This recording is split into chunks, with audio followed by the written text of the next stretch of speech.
Hey guys, tonight we're heading into the Wild West, straight into the frozen border night where sleep can't be guaranteed. The air is biting your cheek, the snow is creaking under your boots, and every wooden building seems to be creaking in the wind, as if it were just pretending to be a wall.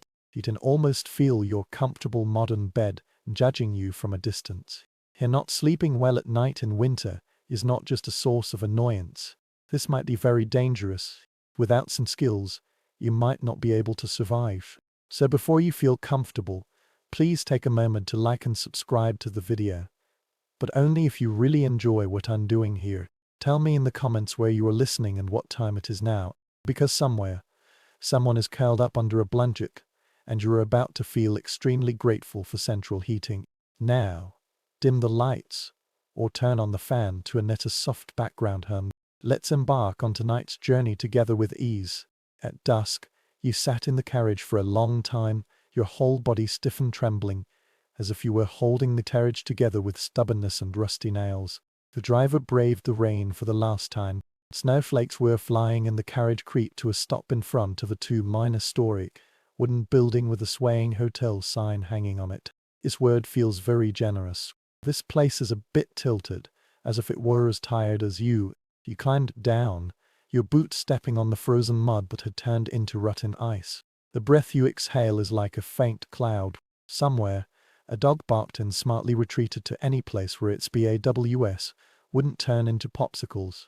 Behind the frosty window, the lights were shining brightly. You could smell the smoke from the firewood, the cheap tobacco, and perhaps the smell of stew or the socks of a tragic ending. Inside, the hall was small and dim, with a few oil lamps casting golden halos on the rough wooden walls.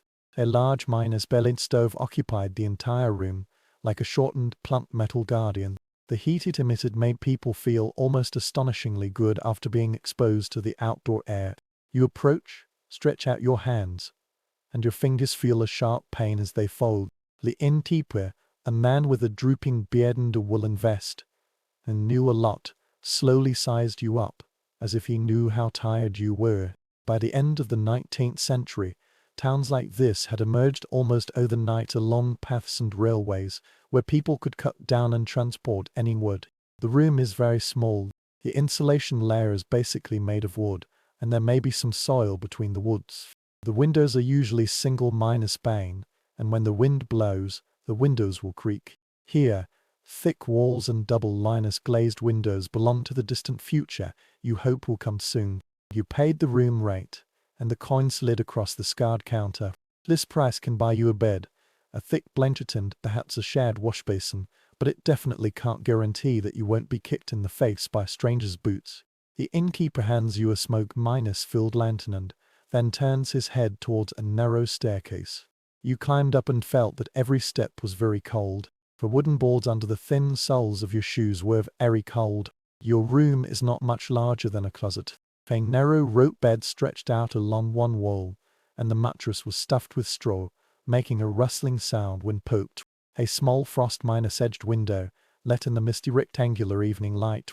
The wind hummed through the gaps in the window frame. When you placed your hand near the windowsill, you could feel a faint current of air sliding over your fingers. Your coat has a hook, a chair that might collapse if you read it wrongly, and a broken basin waiting to be filled with water, which might freeze in the morning. You put down your equipment, and the first real problem hit you. But the entire building is breathing in the cold. How do you keep warm enough to fall asleep? There is no radiator hidden in the wall, nor is there a thermostat that needs to be raised. If there is still heating in your room, it must be that pot-bellied stove downstairs desperately warming up. The warm air drifted over the floor, faint and uncertain, while the windows give the impression of being a gateway to the North Pole. You start to layer like a friend to your onion. First, your long underwear. If you're lucky enough, then a shirt, perhaps another shirt, your woolen trousers, thick socks, and a knitted cap. Many people sleep in their clothes. It's not because it's comfortable, but because undressing in such cold weather is basically an extreme sport. You let go of your boots, but keep them nearby because if something happens outside, you don't want to jump barefoot in the snow. That's not rough. This is so embarrassing. On the mattress, You test the straw that pierced through the ticking of some places. You could smell a faint scent of hay and the ghost of the person who slept here before you. At some outposts, people still fill their mattresses with corn husks, or even bundles of grass. They have to shake them out regularly to prevent them from getting moldy or becoming shelters for rats. Historians are still debating whether the riverbeds in the frontier regions are cleaner than modern people imagine or much worse than they think, to the extent that they are politely erased from tourist brochures. You touch the blanket with your hand. This is coarse wool. It's a bit itchy but very thick. Perhaps it was transported by railway. The pattern is dull, or it might have been homemade, woven by a person with long winter nights and a spinning wheel. Every kind of fiber is part of the night battle between the bodies, heating the air at night. Sometimes people even wrap heated bricks or smooth stones around the foot of the bed, hoping that they can prevent their toes from going numb. In some cold places, there is a strange practice of putting a roasted potato on the bed to keep warm and then having it for breakfast. It's like a thermos that can be dipped in ketchup. At the other end of the hall, you could hear the voices of other guests. The door was banging and the boots were thumping. Some people were laughing so loudly that they were already warmed by the cheap whiskey. Privacy is a flexible concept. The thin walls let out sounds, and sometimes even breathing. If the room is very crowded, you can share a bed with your family, friends or strangers, who only pay half the price of the mattress, dragging their feet awkwardly. The negotiation was like a blanket, and there was an unwritten rule that everyone pretended not to notice how cold their noses were. You checked the lantern. The wick was low and you argued about whether to keep lighting it. An open flame is a comfort, but it is also a danger. Fires are very common in such towns, where dry wood, loose straw and tired people share stoves and lamps. Many residential areas were destroyed by a spark blown by the wind, destroying entire rows of buildings. You finally blew out the flame, watching the last light fade away, leaving you in the darkness. When you lay down, you could almost feel it pressing on your eyelids. The mattress made a soft crackling sound. The straw moves around your weight. The blanket reaches your chin. The air you inhale is cold. The air you exhale is like a covered cloud. Somewhere outside, a horse was humming, its hooves rubbing against the frozen ground. The church bells were faintly ringing, perhaps from the small wooden church on the other side of the room. Most importantly, the wind keeps blowing, constantly reminding people that in winter, it doesn't matter who pays for the rent. Your body begins to adapt.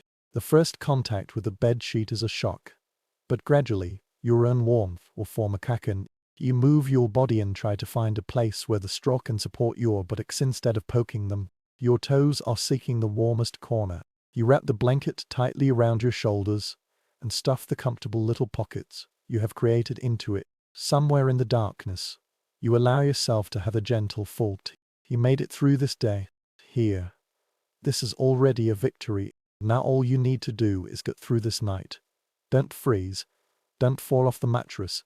And don't find the person in the next room snoring like a grizzly bear auditioning for an opera. The next place you step into smells like sap, smoke and damp wool. A log wall faintly appears near your nose. Each round box was carefully stacked. The crevices were filled with soil, straw and other things that could be mixed together to block the wind. This is a typical frontier hut, quickly built by people who are more determined than the right tools. You press your palm against the inner wall and feel the cold seeping in, slower than the bare wooden board, but still there, just like winter breathing behind your neck. Inside, the space is very tight. The ceiling hung low, blackened by the soot left by months of fire. The main room can handle all matters simultaneously. It's the kitchen, the workshop and the sleeping area all crammed into a few blocks. A simple fireplace or iron stove is fixed to a wall, with a pile of firewood beside it. The firewood is shrinking faster than anyone would be willing to admit. On the shelf were tin plates, several lion pots, and perhaps one or two precious ceramic cups. In a corner, a narrow bed occupies the most prominent position, but you can see that this is not the only place to sleep in the room. In many places along the US border, people build these small wooden houses because trees are the most accessible building material, especially in forested areas. We often see cabins with only one or two small windows. Part of the reason is to save glass, and part of the reason is that each opening is another opportunity for the cold to seep in. You glanced at the window. Its small glass was covered with a thick layer of frost, and only a faint grey light came through. Someone stuffed some rags on the windowsill to block the wind. It is helpful, but not enough to stop your woes from stinging. At night, every surface turns into a potential sleeping space. A master bed belongs to the parents or the head of any household. Under it, a roller bed can be slid out for younger children. In the corner, you will notice a rough wooden platform on which a tick mattress is placed. This might be prepared for an older child, an employee, or a guest who has drawn a short visa. Sometimes people even hang ropes or canvas hammocks indoors, especially if there are many family members and the floor space is small. You can imagine everyone's daily activities at night, dragging their feet, crawling and quickly entering a certain position like playing a very cold Tetris game. On the bare plain, the scene changed. You walk through the vast prairie in your mind, where wood is scarce. People do not use logs but the ground itself. You imagine an air-raid shelter, a house carved directly on the hillside, or a wall laid of soil and turf blocks half-minus buried in the soil. When you walk inward in your imagination, your boots land on the floor feeling cold and a little sandy. The air was heavy, filled with the smell of earth, but surprisingly quiet.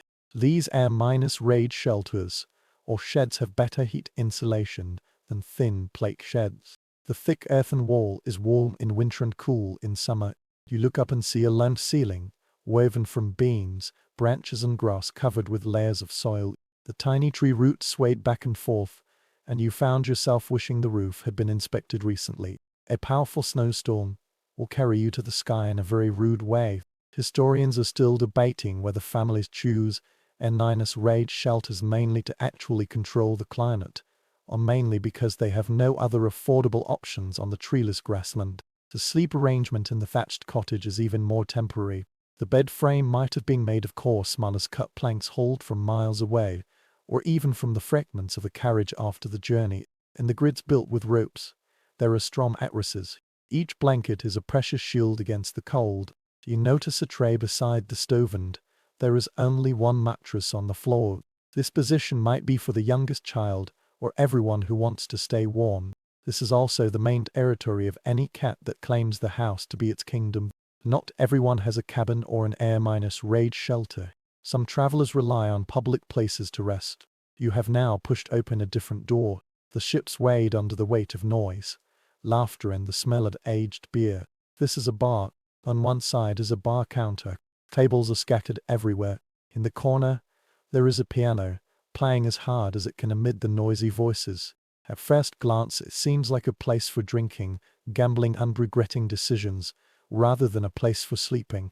But for many passers-by, this is the only roof they can afford. Upstairs, narrow corridors led to small rooms or rows of shops. The wall was very thin, just a little thicker than the wooden board, and a low sound came from below. Some people are coughing, while others are laughing too hard. Chair scratches. The stalls are closely stacked together, each with a thin mattress and a blanket. It's almost certain that there are more owners of this blanket than you might think. In many towns, public housing like this serves as temporary hotels, boarding houses and community living rooms. Sometimes it's on the same night. Use it on the edge of a bunk, feeling the curvature of the wood. If you pay more, you might get a single room. If you pay less, you might end up in a shared space where a stranger rolls a few inches away. Privacy is not the most important thing. The roof, blanket, and proximity to the stove or chimney pipe are more important. In cold weather, the bosses will try their best to cram as many frozen passengers into this space as possible, because they know that the body heat will be helpful, and the extra coins can also keep the store alive during the depressed months. In some places, people are even allowed to sleep beside the stove in the main room after the chairs are piled up. This is a scene that appears in ancient stories and diaries. The men slumped around the table, their hats covering their faces and their boots pointing at the stove, waking up occasionally to change their positions. From some reports, a strange detail can be seen: some bars have special long benches called benches, but poor travelers can lie down for a few cents. Just like in budget hotels, without any lint, only the loudest snoring. Take a step back in your mind and compare these spaces. The log cabins with wooden walls, the air-raid shelters built underground, and the crowded and noisy taverns are all trying to answer the same question. The cold persists and the nights are long, so sleep is necessary. The solutions vary, but they all rely heavily on simple materials, shared warmth, and a stubborn refusal to let winter win. You feel the itching of the wool on your neck, the weight of multiple blankets, and the stinging pain of the cold air on your nose tip. The details of each type of shelter have changed, but the core challenges remain the same. When the wind blows against the wall, the temperature shows no mercy at all. At least for you, how can you sleep comfortably? This is a journey where you can hit the pause button for someone who has truly experienced it. Every stream outside and the rustling of snow reminded them that getting through the night was not just a dream. This is about survival. The night outside is like a thick quilt. In the border room, your real roommate wakes up. It crackled, spewed and shone in the corner, turning the rough wooden stone into a tiny sun. You stand in front of the fireplace, feeling the delicious heat hitting your calves, while your back still feels like it belongs to the North Pole. Border heating is not elegant. On one side is burning, on the other is freezing. This is a protracted struggle. The open hearth is very simple. Chimneys are fireboxes built with stones or bricks, rough fireplace beams and chimneys rising from the roof, hoping to draw smoke outside. You kneel down and feed on another short piece of wood, watching the flames lick it, turning the bark black and then bright. Sparks crackled up the chimney. Sometimes they fall on the floor, which is why metal or stone fireplaces in front of fireplaces are not decorative. On a cozy night, everyone is shouting while stomping their feet with embers, and family members are cooking and warming up in the same place. This is a fine line. A heavy iron pot was hung on the hook, swaying over the fire, giving off the smell of stew or coffee, with no other way but bitterness. Imagine someone stirring until late at night and then pushing the pot aside so that the flame can burn, just for warmth. A simple historical truth pervades the air. Throughout the 19th century, in many American households, open fireplaces began to be replaced by cast-iron stoves, including in border settlements, as stoves wasted less wood and spread heat more evenly. Your imagination? You look at an old photo and see a square black object in the center of the room, with a stove tube crawling upwards like a metal snake. Tonight, you were very lucky to have one. The stove stood there, low and solemn, with the plates faintly glowing in the high temperature. You opened the door just to break in. The coal emitted an orange light, just like a bed sharing secrets. There was a small flame around the wood you just placed. When you closed the door again, the room became quieter. The heat was still radiating, but the spark was contained and trapped behind the iron. That simple or gives everyone in the room a better chance to wake up where they slept. Keeping the fire burning all night is an art. You watch the veterans at home perform almost casually. As bedtime drew near, they stopped making a fire and began to plan to burn coal. They squeezed the embers together, added 1 or 2 slowly burning logs, and then scooped up the ashes on top to extinguish the flames while maintaining heat. This is what is called the fire of the banking industry. If you succeed, what you will see when you wake up is a quiet coal bed instead of a cold dead box. It requires flint, firewood and patience, which are not available before breakfast. Historians are still debating whether it was the majority of families that mastered the simple trick, or whether the diaries exaggerated the frequency with which fires miraculously survived until dawn. On the high plains with few trees, the fuel itself becomes creative. You imagine going outside to collect what the locals call water buffalo chips or beef chips. Dry and flat animal manure is carefully picked up and piled up to dry. The thought of burning this in the stove will surely make you make a funny face. But once it dries, it will burn at a steady heat, and surprisingly, it has almost no smell. The people on the grassland relied on it when there was no wood. You will soon find that a warm room powered by leftover beef is much better than a purely elegant freezer. This joke is actually self-evident. You are simply a bowl. Cigarettes have their own characteristics. Even with a stove or chimney, a room is seldom kept completely clean. A descending air current will push the smoke back into the room, Coolly built chimneys will leak water at the joints. You were sitting at the table, feeling a slight sting in your eyes. Your shirt is stained with the bonfire perfume that can never be washed off. One strange folk trick you've heard of is to sprinkle a pinch of salt in the flame to make it burn brighter. People hope for a cleaner environment. Whether it really helps or not, it gives everyone a sense of controlling a grey ghost spinning in the room. Sometimes chimneys can be clogged with soot, tar and sticky residues from multiple fires. This accumulation can suddenly ignite and draw like an invisible dragon in the flame. Imagine waking up in the night, hearing a strange roar above your head, and then realizing that the chimney itself is also on fire. In many towns with closely connected wooden roof, a single spark can turn a winter night into an orange disaster. This is why when people clean chimneys, they tie brushes to ropes or bundle branches together, risking the soot getting on their faces, so that the roof won't fall off. You touch the rough stone, imagining how nervous everyone was when the wind blew and the sparks began to fly higher.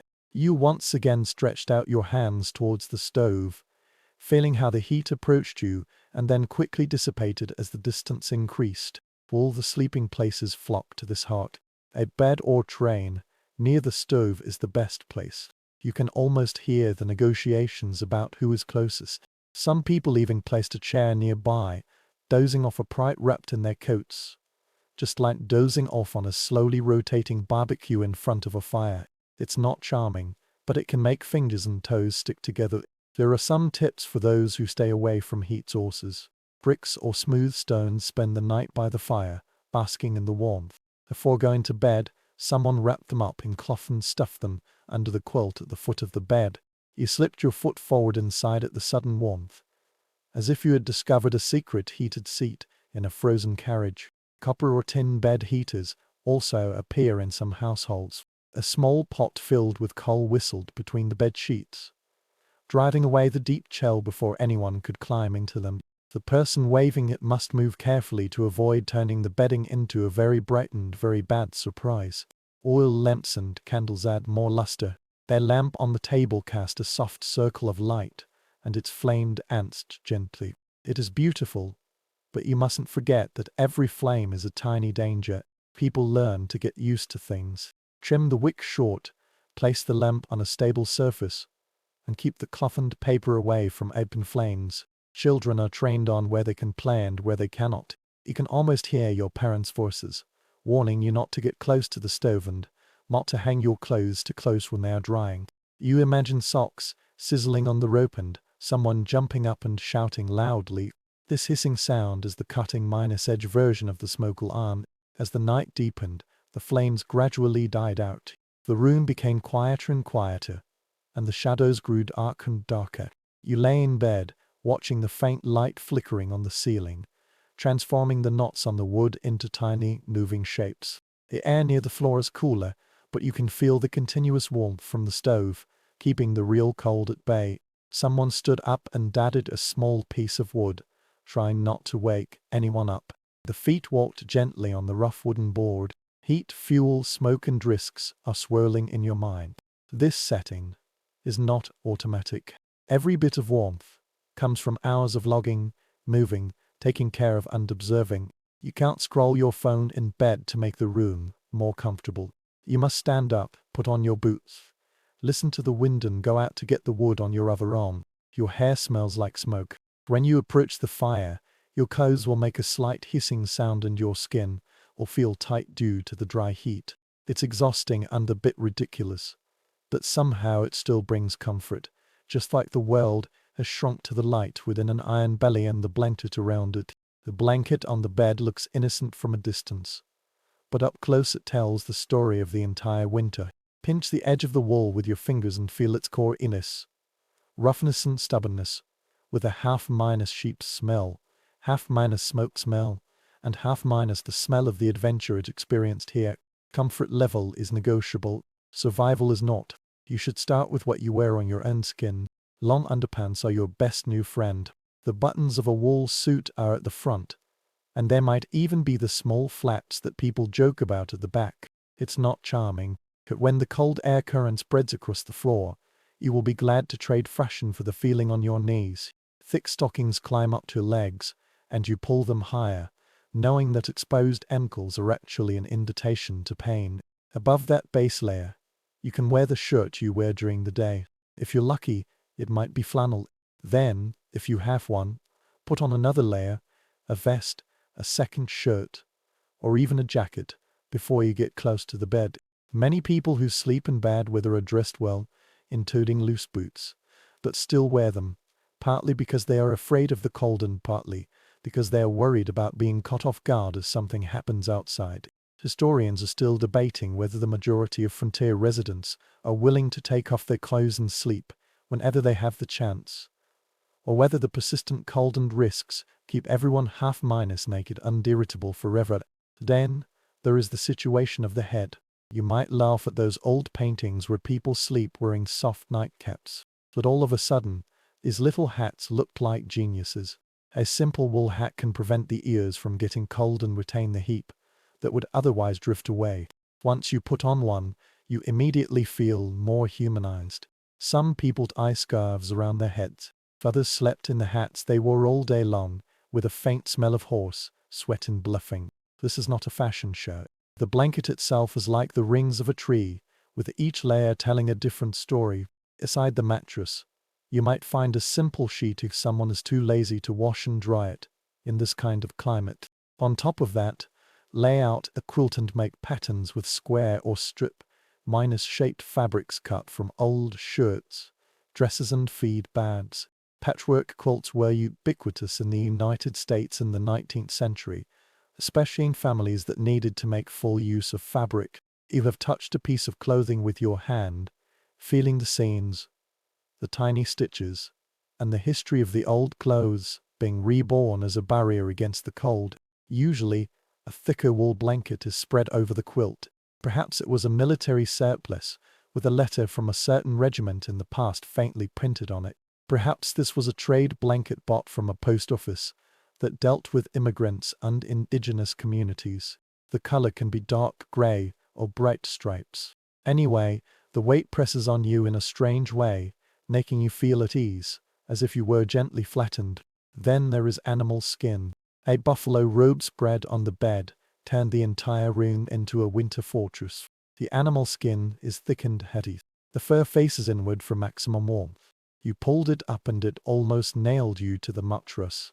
Deerskin and naked skin can also be seen, especially in places where hunting has become a part of daily life. Imagine you are curled up under one of them and immediately understand why people can almost sleep on anything once they are in place. There is a strange detail in the old travel records, which mentions that travelers boasted about how many robes they could stack and could also move their arms. You suspect that the answers are usually not many. Of course, all these comfortable materials come with a little roommate. Bugs are very common in crowded places, boarding houses, 2-story apartments, and cheap hotels. Insects hide in the seams, strand cracks in the frame. Just thinking about it can scratch your arm. People fought back as hard as they could. When they have extra fuel, they will put their bedding in hot water and scold. Hang the blanket outside in the cold air, hoping that the cold will kill the pests, and sprinkle sulfur or other irritating powders on the mattress. Tanning is a long-term battle, and no one can win it in the long run. Your feet need special attention. Put on your second pair of socks. If you know your toes are prone to numbness, you can even wrap them up with a piece of cloth. Some people sleep in soft leather shoes. Others place their bulky boots within easy reach. It is very real to be afraid of waking up to find that the frozen leather cannot be bent. Putting on hard boots in the morning is like throwing to angry wooden barrels. The way you arrange the hierarchy is very important. First of all, you need to lay out everything. Then tightly tuck in the edge of the bed. Trapped air warms up faster than freely flowing air, so every corner is a small victory. You climb in and pull the blanket down to your chin. Others wrap them around your shoulders, tightly enclosing you inside, making you feel like you're alone, just like a package wrapped on a long winter delivery route. Different communities prefer different materials. To some local cottages, the roads are made of carefully tanned leather, and after several days of labor, the leather becomes soft. In winter, these furs will remain. Even if the temperature drops sharply, they can still stay warm. In some immigrant families, familiar patterns and styles from Europe have emerged, just like down beds, fluffy and soft around you. It is easy for people to imagine that everyone is immersed in the furry comfort. But in many places feathers are both expensive and rare. More often than not, people sleep on packaged straw or cover themselves with any wool or fur they can get. There is also the problem of sense of smell. Leather that has just been sun-dried will have a strong smell. It is rare to see a soap wool blanket develop its own personality. The fragrance of a mixture of sweat, smoke and outdoor air. You buried your nose under the edge of the quilt and inhaled something unpleasant, but not completely unpleasant. It smells like the scent of work, the weather and effort, just like the reverse side of a fresh bed sheet in a factory. You secretly joked that any fancy scented candles attempting to recreate this atmosphere might be banned from being sold in stores. Somewhere between these layers, you will find a small cloth bag. Some people put some dried herbs on the bed, such as lavender or mint, hoping to make the bed smell better or repel insects. Whenever possible, life on the frontier blends practicality with small comforts. A little pain won't change the temperature, but it will make the moment of curling up feel more intimate. Press it between your fingers and think about those hands that tied it together. They could have used this time to do something else. Finally, everything was settled. Your body temperature begins to seep into the quilt, wool and fur. At the beginning, the cold feels like a solid object, pressing down along your back and legs, but gradually it will recede. Your breath warms the airbag near your face. This hat can protect your ears. Socks protect your toes. The weight of all these layers reminds you that you won't go anywhere soon. If you need to get up at night, you will have to struggle out like a sleepy caterpillar discarding its cocoon. You lie quietly, listening to the faint sounds made by the fabric. The straw in the mattress moved, making a faint creaking sound. The whisper of wool when you bend your shoulders.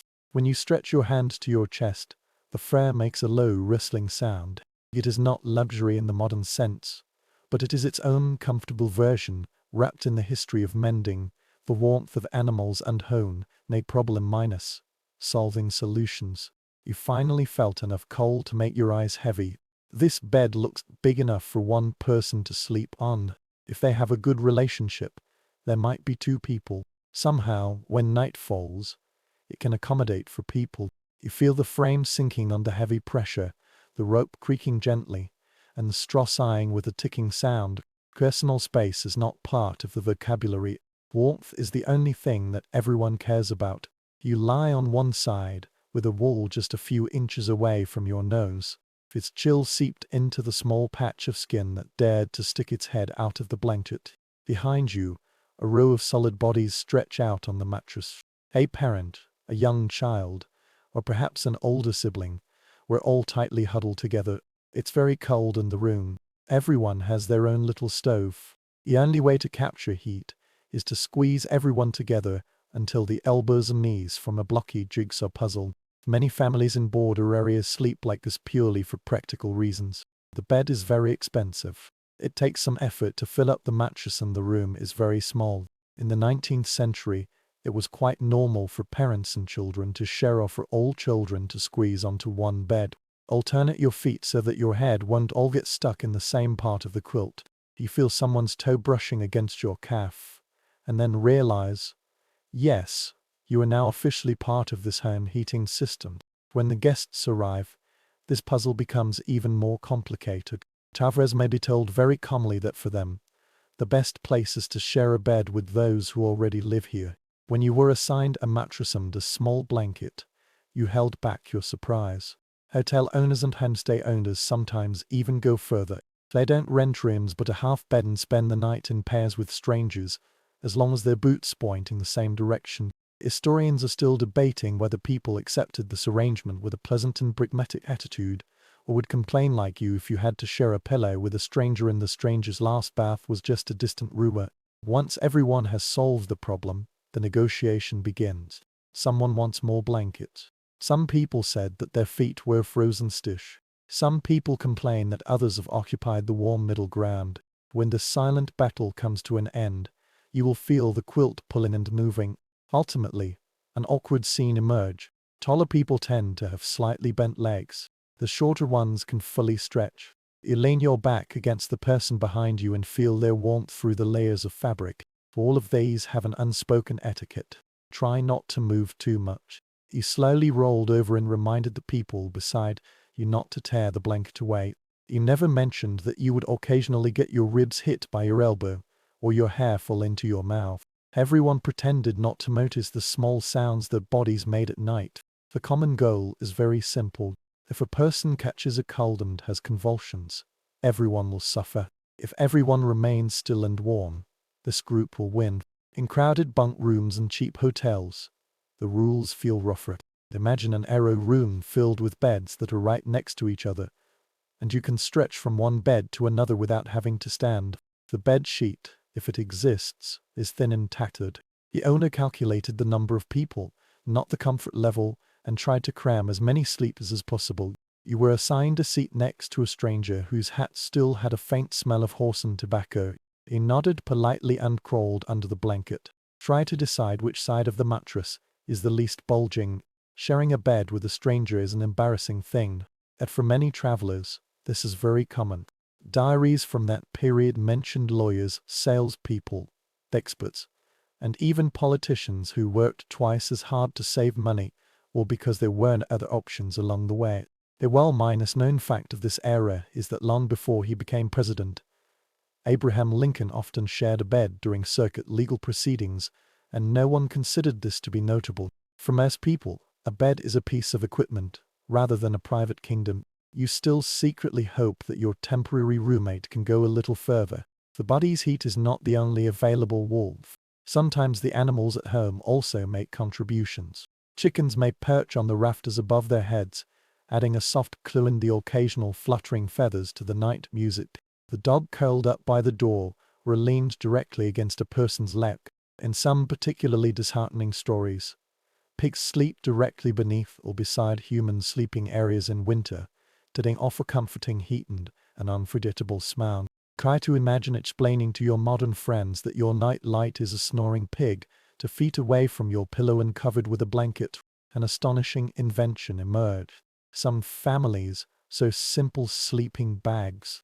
The children would be stuffed into long cloth tubes at night. It can prevent them from kicking off the quilt and rolling into the cold corner.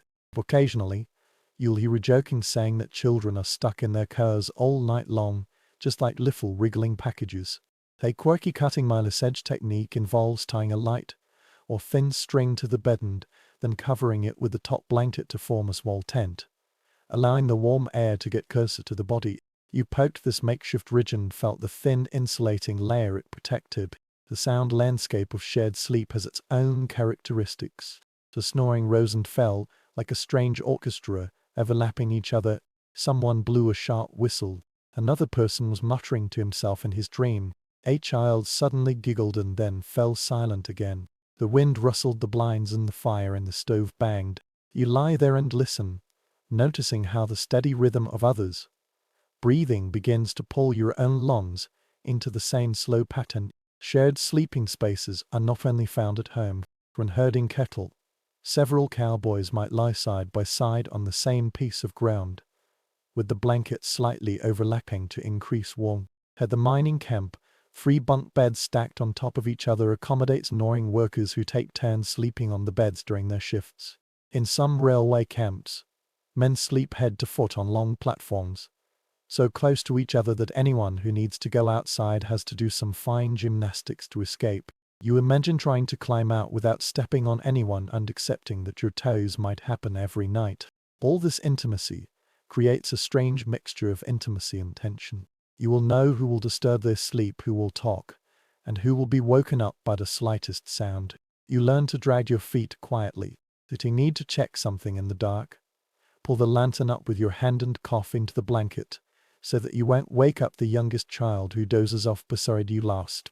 You will also soon find out that having beans for dinner is a tactical mistake. It moved slightly and felt the warmth in your back change. The person behind you let out a breath, and a gentle breeze brushed past your neck. Conversely, your own body temperature helps prevent their chests and arms from becoming stiff due to the cold. This is a cycle that can only function when everyone maintains some degree of coordination. Somewhere in your mind, you realize that you are involved in one of the oldest survival strategies of mankind. Squeeze. The soldiers use it. Travelers use it. When cold nights, the family living in the small wooden house relied on it to wake up, and their fingers still felt.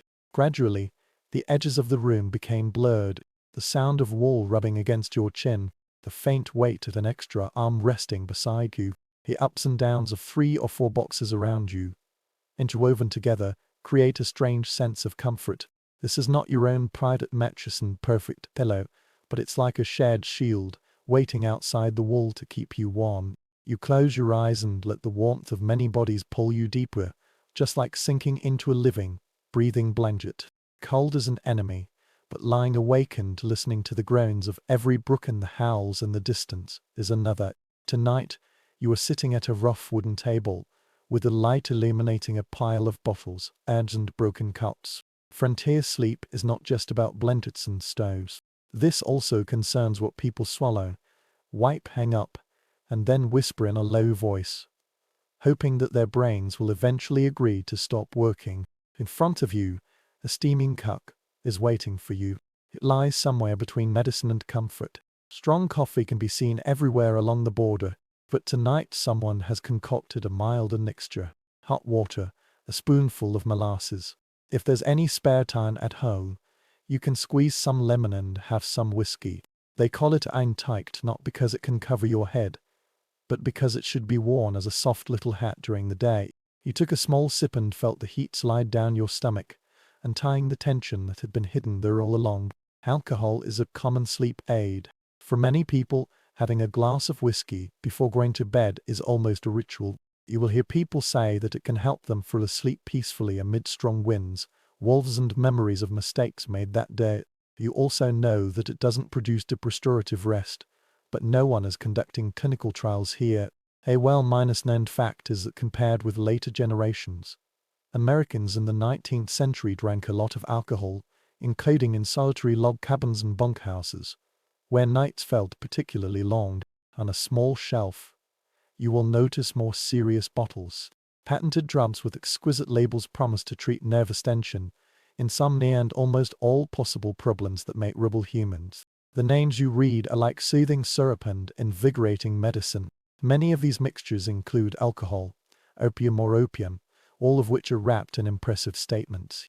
Imagine a worried parent pouring a small dose of medicine for a child who keeps coughing, hoping it will bring peace rather than trouble. Historians are still debating whether the majority of people know exactly how powerful these drugs are, or whether smart advertisements and desperate hopes are convincing. Not everything in the room comes from one bottle. Bundles of dried herbs hung on the rafters above, and their silhouettes formed delicate shadows on the ceiling. Chamomile is used to calm down, and mint is used to treat stomach aches if someone eats lemon balm. Families in border areas often grow or collect plants that can both season and cure diseases. Someone crushed a handful of leaves and poured boiling water over them. The steam rising gently was fragrant and soft. Bring the cup close to your face and inhale. Every time I inhale, I feel the tension easing. A grandmother's figure was sitting by the stove, holding a box of odds and ends in her hand. For her, sleep problems are as old as human beings themselves, and she has her own opinions. For picky children, she suggests using hot milk with honey and sugar, and then rubbing a little goose fat on the chest to prevent chills and nightmares. For adults who have joint pain after a tiring day, she would mix vinegar and herbs together and then wrap a wet cloth around the painful knee. Have you heard of the very serious adult therapy, putting a slice of onion in a sock by the bedside to purify the air and stay away from diseases? You quietly decided that if there was nothing else, the smell would scare the bacteria out of the room. Then there are other protective items. Above the bed hung a horseshoe, with the open end facing upwards, at least according to one superstitious belief. On the shelf beside was a small Bible. Before going to sleep, place your hand on it as a simple comforting posture. Someone nailed a small bundle of branches tied with red thread by the door. At first glance, it doesn't seem much, but it is said that it can prevent witches, Ghosts or general evil forces from sneaking in at night. Science does not exist, but the sense of control it gives people is very real. The noise at night can easily turn into nightmares. So, people have invented various methods to suppress fear. For children learned that if they heard the howl of a coyote, they could sing a rhyming poem in a low voice, or touch a special charm to gain safety. Adults put some small things under their pillows, such as a silver coin or a tiny carved figure. In some communities, dream catchers or similar items are hung near where people sleep. It is believed that this can trap nightmares and make sweet dreams pass. Historians are still debating whether these customs are closely related to their specific cultural roots, or have become blurred in the mixture of ethnic groups sharing borders. You will hear stories of people living in remote areas sleepwalking and having night terrors. A self-miner stiller who is exhausted from work might get up in his sleep and try to complete the household chores that his body cannot finish during the day. His family responded with genuine kindness rather than panic, gently guiding him back to bed. Others whispered that those who survived attacks, accidents, or terrifying scenes on the road would have nightmares. There are no therapists here, only shared stories, strong coffee in the morning, and the determination to keep moving forward, driving away fear. People chat by the stove or by the fireplace, telling bedtime stories, half history and half legend. You will hear stories of miraculous escapes, protecting souls, brave ancestors, and never minus failing lucky charms. Can these stories help everyone sleep better? To some extent, yes. Do they give an unknown form? They turn the intangible fear into something that you can at least describe, argue about, or gently mop. In this shared light, the monsters shrank a little. You stretch your body and feel your muscles bearing a heavy day. Someone gives you a small cloth bag stuffed with herbs and perhaps a pinch of salt. They say that if you tie this to the bedpost, nightmares won't come to you. You did this not so much out of faith as out of politeness, but the weight of this superstition also brought you some comfort. It feels as if there is an extra thin layer of protection between you and anything that might linger beyond the edge of the light. Once you finally get into bed, the remedial measures will quietly take effect. Hot drinks warm your body. Herbs leave gentle traces in the air. The cracking of the fire and the whispers of soft conversations gradually faded away. Your breathing has slowed down. You know rationally that horseshoes on the wall can't stop the wind. A single onion cannot defeat a disease alone. However, in this world where there are too many things beyond our control, every little ritual related to sleep has become a gentle yet firm way to express your desire to see the morning snow begin. As a hint, a few lazy snowflakes drifted past the window, capturing the last ray of grayish light, and then spun and vanished from sight. You stood at the door, which was only a few steps wide, watching them. The door frame was stuffed with dry mud and straw. This is the home on the grassland, like a stubborn seed buried in the soil. Tonight, it will be put to the test. The air felt heavy and sharp. That strange pressure makes you feel as if the sky is taking a deep breath too. For at the time you dragged into the last bundle to start the fire, the snowflakes had already become very heavy. Now, they were blown sideways by a wind that had already made a sound. You closed the door and felt the entire wall trembling slightly. With a dull click, the latch dropped into place, and suddenly it felt extremely important. On the vast plain here, winter storms strike almost without warning, enveloping the entire world in a blanket of white. A well-known fact is that grassland blizzards can rock temperatures at an astonishing rate, leaving almost no chance for outsiders to return safely. The main rooms around you are very small, with a length -to- wood ratio. Its ceiling is very low and can be touched with your hand. The wall is made of turf bricks, thick and uneven. The seams were covered with clay. It's not beautiful. However, when the wind blows towards the building, the walls are as solid as a quiet and patient animal supporting its own weight. Your finger slid along the wall, feeling a faint tremor as if a storm was knocking at the door, but the house politely did not respond. As the light dimmed, everyone moved faster. The bucket was covered with a lid. The lanterns were filled up and the wick was trimmed. The fire in the iron stove was given its last passionate nourishment. And then the door was closed and the damper adjusted. Outside, the animals settled down in the barn or hid in closed doors. In the late 19th century, on some remote farms, People tied ropes between their houses and barns so that they could find their way in the white weather. Now you imagine that lifeline, unseen in the darkness but still there, humming gently in the wind.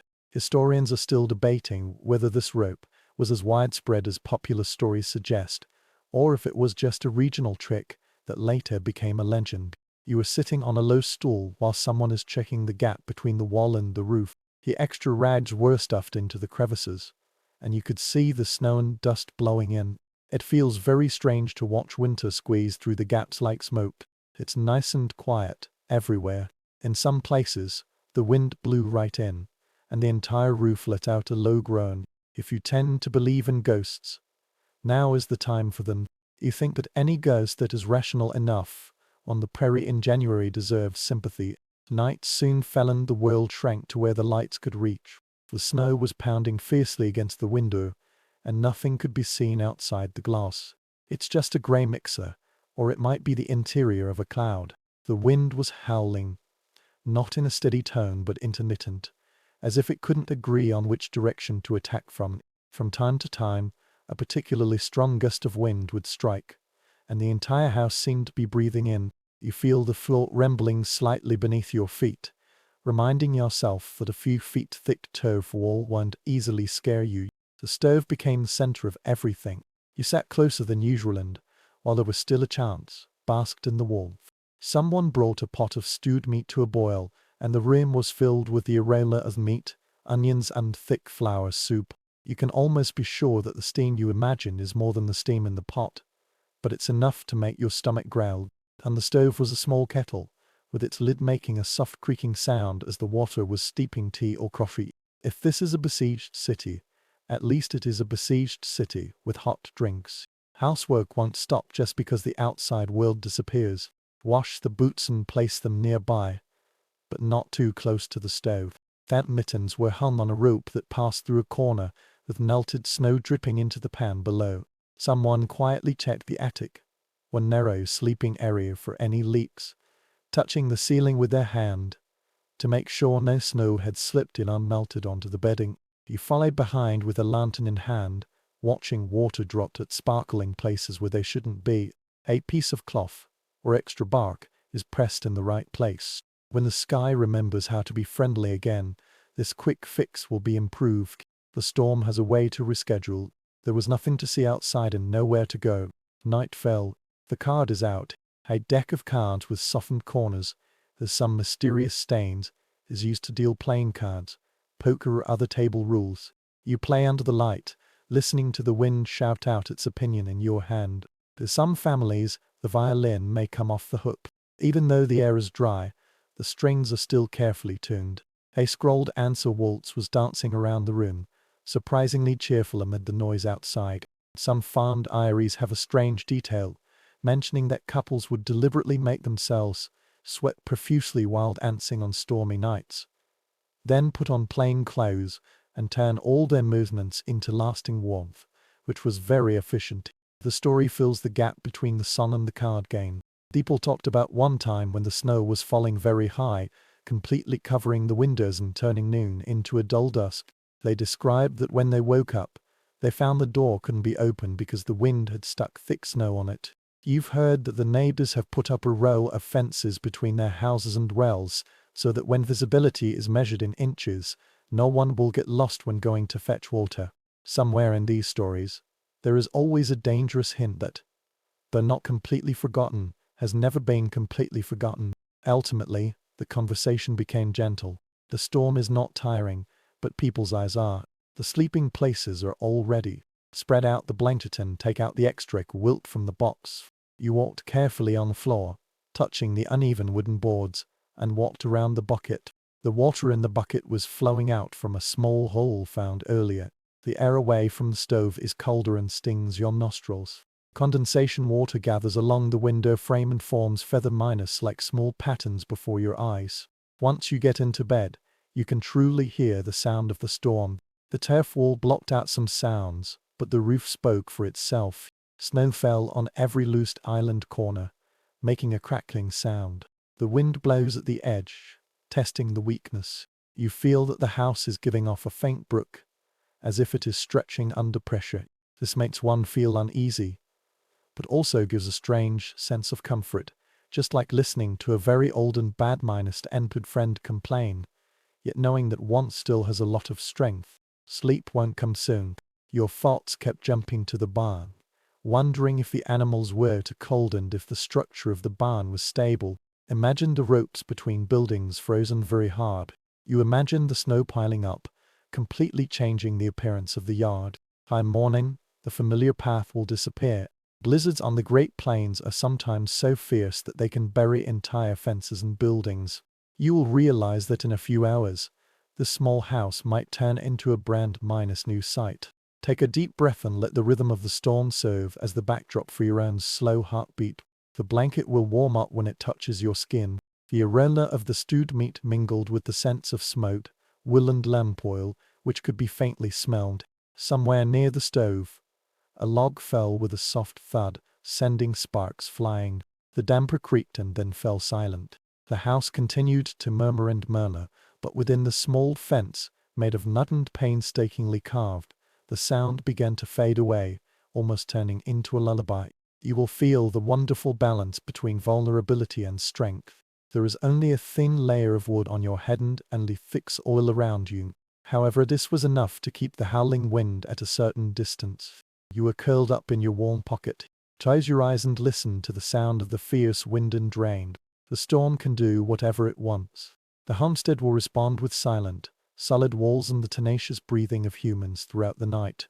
The sky seems very close, within reach. It stretches out above your head into a hard, dark glass dome, with stars shooting from it, feeling colder than the air on your face. The last glimmer of light from the kitchen fire sank into the coal pile, and the cattle outside the camp were breathing non-stop.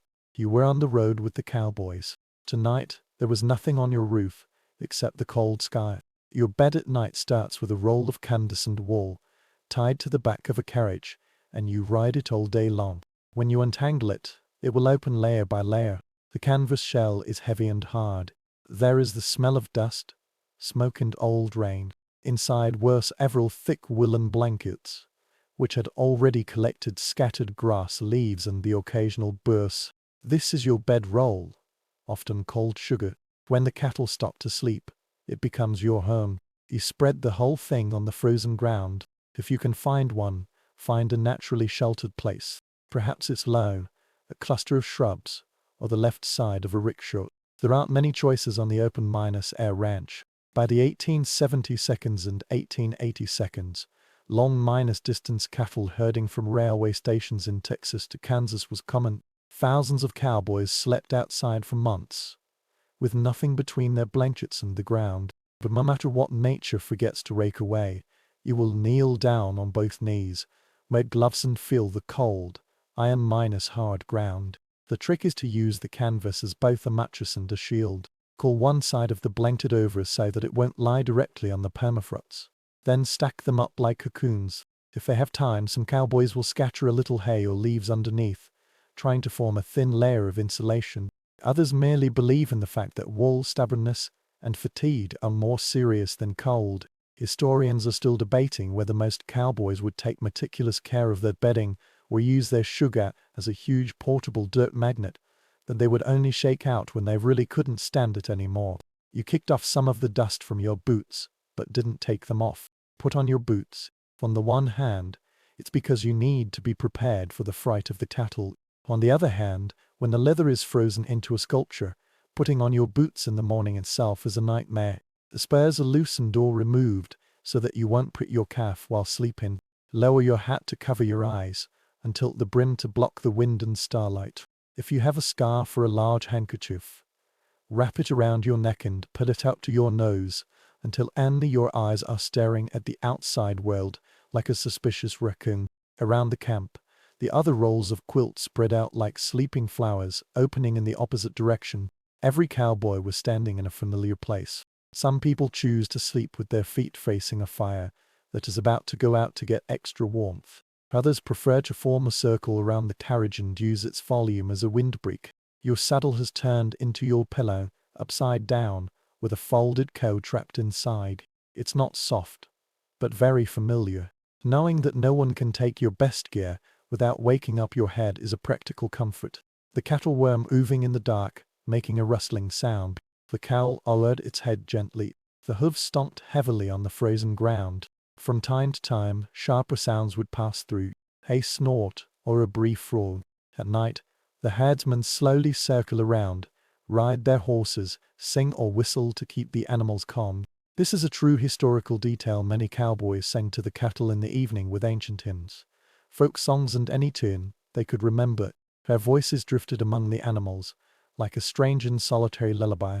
You lay there, listening to a faint voice passing through the cold air. The words were vague, but the tone was steady and gentle. Before you climbed into bed, you made one final check of your equipment. If you have your revolver with you, keep it where you can get it quickly, but not where you can roll over it. Your lasso is coiled nearby, sometimes even roughly in a circle around the bedroll. Some cowboys think that this rope loop can prevent snakes. Even on a cold night, rattlesnakes have the feeling of hiding. However, this habit still exists. Some strange and unorthodox superstitions lie somewhere between reality and drama. You stare at the invisible snake and decide that if it can stop your imagination from leaping, it's worth spending an extra minute. When you finally get into bed and touch the blanket for the first time, you will feel extremely cold. The canvas shell makes a faint cracking sound when it moves. Twist your body until most of your shoulders and head disappear inside. Then pull the outer lid over. Your breathing quickly warms at the small air pocket strapped on your face, and the wool begins to hold some heat. Your legs, still wrapped in hard denim, will take longer to forgive you. A cow's hands do not sleep at the same time. Night shifts, usually every 2 hours. When it was your turn, someone shook your shoulder. You pulled yourself out of the sweet paradise and climbed onto the cold saddle. The stars are clearer and the sounds of the herd are louder when seen on horseback. You ride your bike slowly in circles, talk to the animals, and drive away your sleepiness with murmuring jokes, old songs, or quiet conversations with the shift workers. After a while you swung down, trampled life back into your numbed toes, and then got back into bed, once again grateful for its uneven embrace. The sky gradually turned frost over thin clouds. A gentle breeze blew, sharp enough to make you shed tears. You felt tiny ice cubes stinging your cheeks, and you pulled your hat even lower. The fire spread further. Now only a red eye remains in the ashes. Somewhere in the darkness, a coyote is barking. Then another person replied. This is a sound that directly stirs up your nerves. Half beautiful, half worrying. You remind yourself that they are more interested in leftovers than in you. Then tuck in your chin and focus your attention on your own warmth. Although it's uncomfortable, there is a strange kind of tranquility here. There's no creaking of the brook from the walls, no ticking of the stove, no groaning from the roof. Only the breathing of horses, the sound of hooves, the occasional crackling from the ash pit, and the vast silence between the sounds. You will feel your body relaxing in a way that surprises you. The ground is solid. The blanket is very heavy. The sky is vigilant. This is very difficult, but this is very simple. A mainstream fact about cowboy life is that it involves long-term monotony, which is broken by brief chaos. Sleep also follows the same pattern. Some nights are as peaceful as this, with clear skies and quiet cattle herds. On other nights, lightning split the darkness. The thunder shook the earth and the oxen were startled. They were running wildly in the darkness, while the riders jumped off their sheets and chased after them. You know, if this happened, you would be glad to sleep in your boots and use the saddle as a pillow. Convenience sometimes overwhelms comfort. You curl one and under your head and feel the familiar saddle shape pressing down on your wrist. Your other hand is tightly against your chest, and your fingers are still rough because of the rope's work in the rain. The wool blanket scratched your chin, but now the scratch means wolf. You inhale the scents of leather, smoke, horses, and cold grass, scents that no candle can imitate. Your toes admit that they are finally no longer cold. Your thoughts drift with the current, following the slow pace of the night herd. If someone asks you in the future if you slept well, you might shrug your shoulders and say, "All right, that's enough." Here, this means you have several hours without trampling, without sudden storms, and without saddle injuries on your ribs. The sky continued to sparkle. The cattle are still breathing, and your bed curls across the vast frozen grassland, turning into your own little world. At night, the first thing you notice is that this mining town doesn't know how to keep quiet. Even though the sun had set and the air had become as sharp as a knife, footsteps, bursts of laughter and the clinking of wine bottles in 6 pubs still echoed on the street. Lanterns are hung outside the canvassed ensigned rough wooden buildings. A rough sign creaked on its nail, with the hopeful words hotel written on it. Although the building behind it needs more sleep than you do, you follow a row of exhausted people towards a larger building and squat at the edge of the town. Light leaked through the curved crack of its door. Before you walk in, a fragrant smell greets you. Sweat, smoke, damp wool, old boots, and some metallic stuff. Minus you eventually realize that this is the smell of rock dust and or adhering to everything. This is the bunk room, your bed at night, and also the place closest to home for many miners. Inside, the room was long and low, with rows of bunk beds crammed together. Some are 2 stories and some are 3 stories. The ladder creaked under the weight of the tired person. The rough wooden board wall insulates the heat from the central iron furnace, but also blocks out all the odors and sounds. Stop at the door and let your eyes adjust. The lights flickered on the dirty faces, on the patched blankets, and on the boots lined up like tired soldiers under the beds. The mining industry in the western United States flourished in the middle and late 19th century. From the gold rush in California to the silver mines in places like Connecticut Mountain in Nevada and Black Mountain in Dakota. This craze has drawn tens of thousands of people into crowded camps that emerged almost overnight. You can feel that intensity here. K to minor story house gives the impression of being both temporary and permanent. They were soon nailed together, but they were filled with the heaviness of long underground shifts. You move between the stalls, trying not to step on the scattered equipment. There are dented lights on the helmets, pickaxes leaning against the pillars, and broken bento boxes. Each one has its own little story. The bed assigned to you is a narrow frame near the back. The second layer. When you climb up, the entire building is whispering complaints. The bunk above you moves along with the changes of the people above. The mattress was stuffed with old straw or hay, and the blanket folded on top was very thin. You could almost see the planks through it. You touched the grit on the wood with your hand. Rock dust fell on everything. People get into the hair, mouth, nose, clothes, on bedding. Some miners shake blankets in that small open space outside every night, blowing the dust into the air. Others were too tired and collapsed on the spot. One strange habit you've heard is that some miners hide samples under their pillows. Believe that you can feel your luck improving while sleeping with your future wealth on your head. You gradually decide that your spine already has enough problems and there's no need to add another piece of quartz. The light here dims faster than knack on the street. Someone is repairing the lamp. Another person was holding the stove. Her voice dropped by 1 grade. The men around you vary in age, accent and mood. A few people were still playing the last hand of cards on the adjacent stalls, buzzing energetically. The coins jingled, there were curses, and a burst of laughter suddenly broke out and then vanished. Some others had already stretched their bodies, their boots loosened, their arms crossed over their chests, and their eyes closed, as if they had been practicing for this moment since breakfast. You lay on your back, staring at the bottom of the bed above. It was covered with graffiti carved with knives and nails. Names, dates, rough pictures and strange little messages. Some people are full of hope, some are angry, and some are unexpectedly poetic. Historians are still debating whether these carved marks are mainly the works of bored people to kill time or minor acts occupying space in places where everything belongs to mining companies. No matter what, you trace a rough heart and a strange name with your fingertips, wanting to know what the ending of that person will be. Sleep here is on a shift system. Not everyone came in at the same time. When a group of people squeezed in, took off their helmets and hung up their damp coats, another group was getting ready to go down the mountain. The night shift worker staggered to the cold place, feeling drowsy. At the fault of the light as the lantern reflected on the damp rocks, he already blinked his eyes. You know this room can hardly accommodate everyone at the same time. It circulates within the human body like waves, just like an exhausted living tide. Noise is the enemy of rest, but good luck in finding peace. Someone coughed deeply and loudly. Another person whistled slowly, puffing and whistling. When the sleeping person turned over, the chain of the bunk made a shrill sound. Mice are running around on the wall. The cat on the big rock is looking for breadcrumbs. You pulled the blanket up and found, but it almost reached your shoulder. The mattress will sting your back, and the straw will pierce through the ticking sound.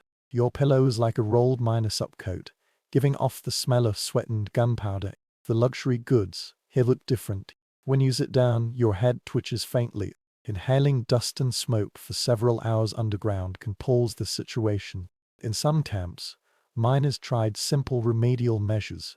A cloth soaked in cold water was placed over the forehead. A big gulp of cheap whiskey is a cure, not just a treat. Sometimes it is strong tea with baking soda or some other folk ingredients added, which is believed to be beneficial to health. You see a man beside you rubbing off the grease on his painful joint. I firmly believe it can drive away the cold and fatigue. It's very sticky. It's very messy. He swore that he slept better afterwards. Fear also followed people into these shops. There's a collapse. The air is bad and the ladder is broken. The story of the disaster spreads very quickly. Everyone has heard of mine explosions or sudden floods trapping workers underground. Some people were praying softly under the blanket. Some people even stuffed small trinkets into the cracks of the bunk frame. A coin from home, a small saint's medal, and a carved stone. It may not change the stone, but it will change how a person feels when they close their eyes. In many mining towns, living conditions have become a political issue. Reformers complained about overcrowding, pay ventilation and dirtiness. Sometimes company bosses respond by building more standardized to minor story houses. At other times, he would shrug his shoulders and calculate how many new employees would come to work next week. You can feel the tension in the air, that sensation where the body is both a human being and a tool.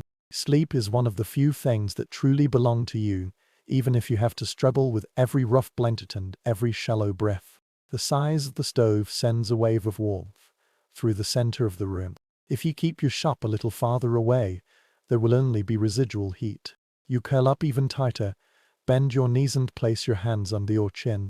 Above you, someone is muttering to themselves in a dream, transforming into a language you can't understand. Its sound rolled back and forth on the rafters, surprisingly soothing the heart. You feel as if you are floating in a space between wakefulness and dreams, where the noises between the births blend into a chaotic lullaby. Just before you were completely lost, laughter suddenly burst out from the other end of the room. Someone told a joke that a miner was so tired that he wanted to climb into a mine car, thinking it was his birth. This witty remark echoed throughout the room, half moaning and half snickering. You couldn't help smiling. A drowsy smile. You're glad no one saw it.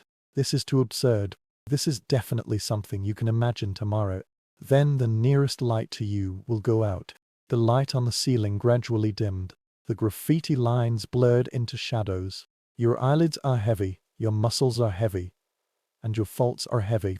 The bunk room continues to breathe and flow around you. Outside, this emerging city has been chattering all the time, but here in this crowded wooden hole, the only thing that mattered within a few hours was that your body finally stopped moving. You let go and fell into a deep sleep among the wheat straw, noise and dust, as deep as a shaft at the foot of the mountain. The snow under the boots is creaking here, which is the result of many people walking along the same path. Ahead, warm light shone through the low doorway, and pale smoke rose in the darkness. Every feather spirals from its tip to the winter sky. You are walking into the winter camp. A group of small houses are located on a secluded bend in the river valley, where the trees and cliffs block the fiercest winds. The air was filled with the smells of firewood smoke, animal skins, cooked meat and cold water.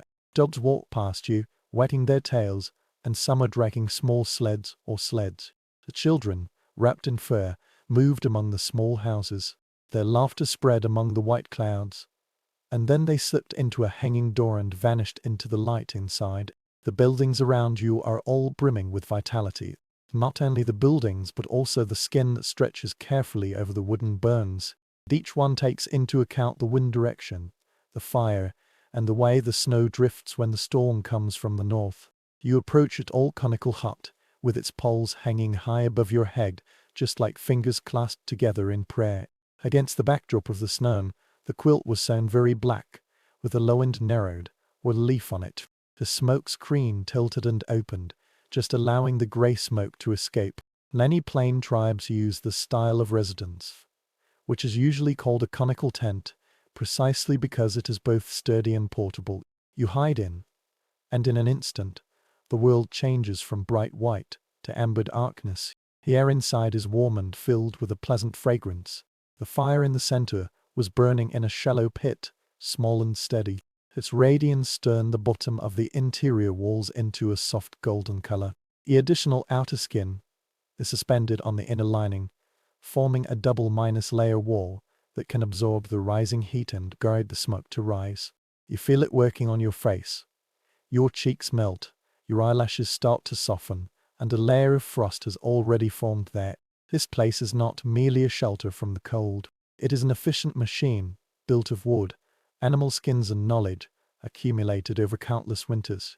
The sleeping spaces are arranged on both sides, and each one is a small world. Thick robes made of water buffalo leather were piled up in a heap. The low mats woven with reed or willow frames keep the corpse away from the cold ground. Personal items are hung on bags, bows, drums and beaded belts. The location is not random. In some communities, certain families or roles occupy specific locations, which are usually the habitual spots for the elderly or important visitors. You are led to a space near the door, close enough to feel the cold as the door panel moves and far enough to be immersed in the heat of the fire. You stroke a bathrobe with your fingers, feeling the thick fur and smooth, carefully and leather on the other side. It is thick, heavy and warm in a way that your thin wool blanket suddenly feels awkward. The children wore similar robes, sometimes 2 or 3 sharing one, giggling and twisting until a firm voice reminded them that warmth would be better when the body quieted down. A simple fact becomes obvious during your observation. At animal skins, thorough preparations, and life-saving techniques in a climate that doesn't care about anyone's feelings. A pot is hung over the fire and suspended on a tripod. Steam rolled out, carrying the smell of meat and roots. Someone scooped out a portion into a wooden bowl and handed it to you with a calm smile. Here eating is part of the sleep ritual.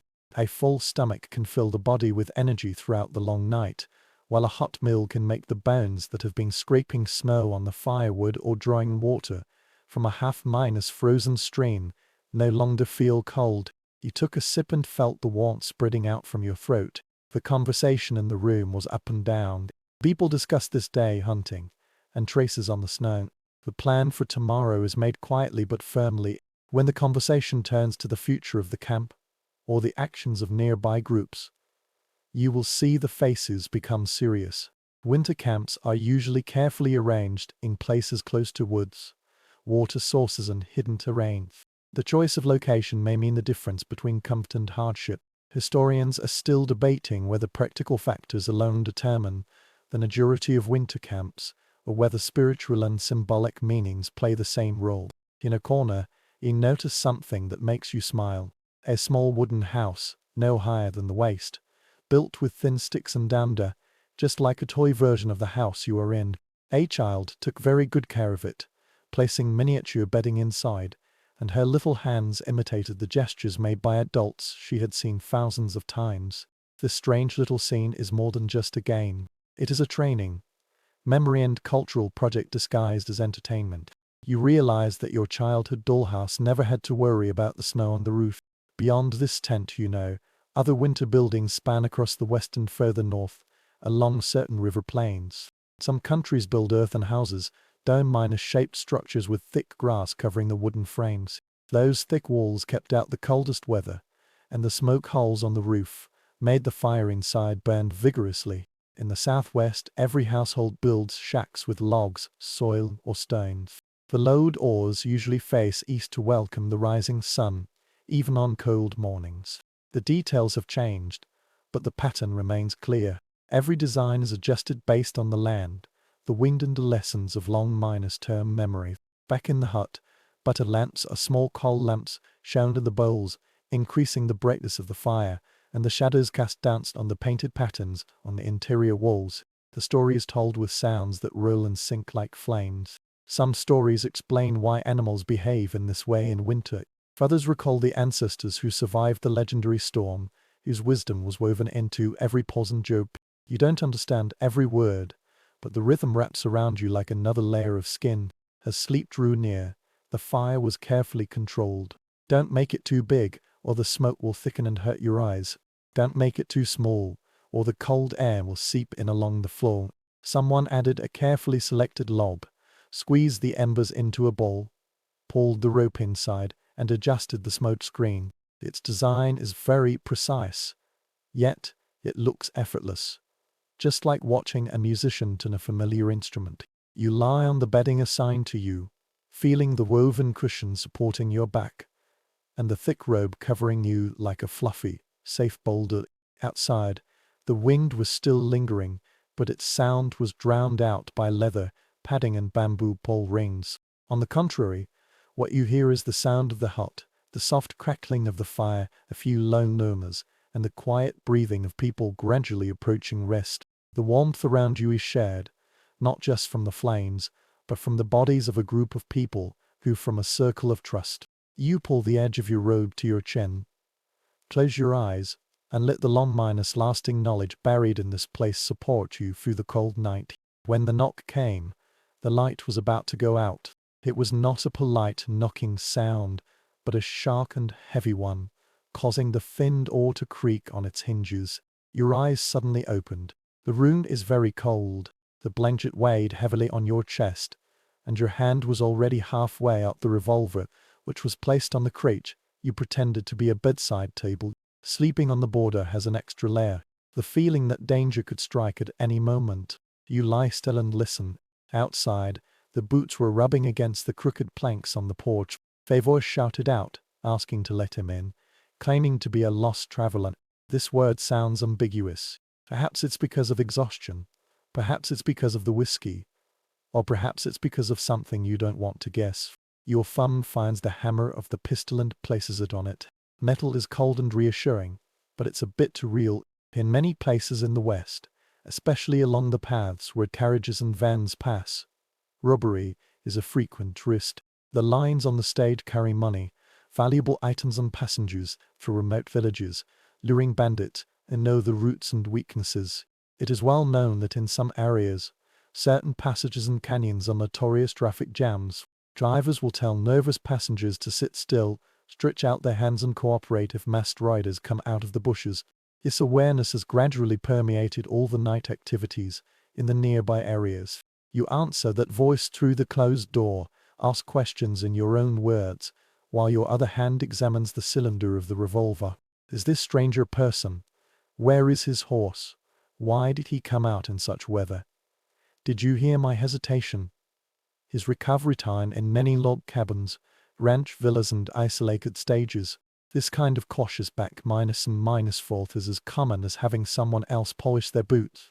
The door remained locked until the answer made sense. Sometimes, a threat is not posed by one person alone, but by a group of people.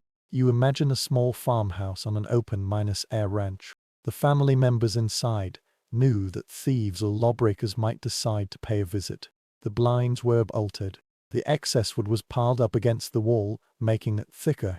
A rifle or shotgun leans against every corner and can be grabbed quickly. One odd detail that some people really like is to draw a thin line around the house with metal shards or bells, so any noise at night will cause a splash and wake everyone up.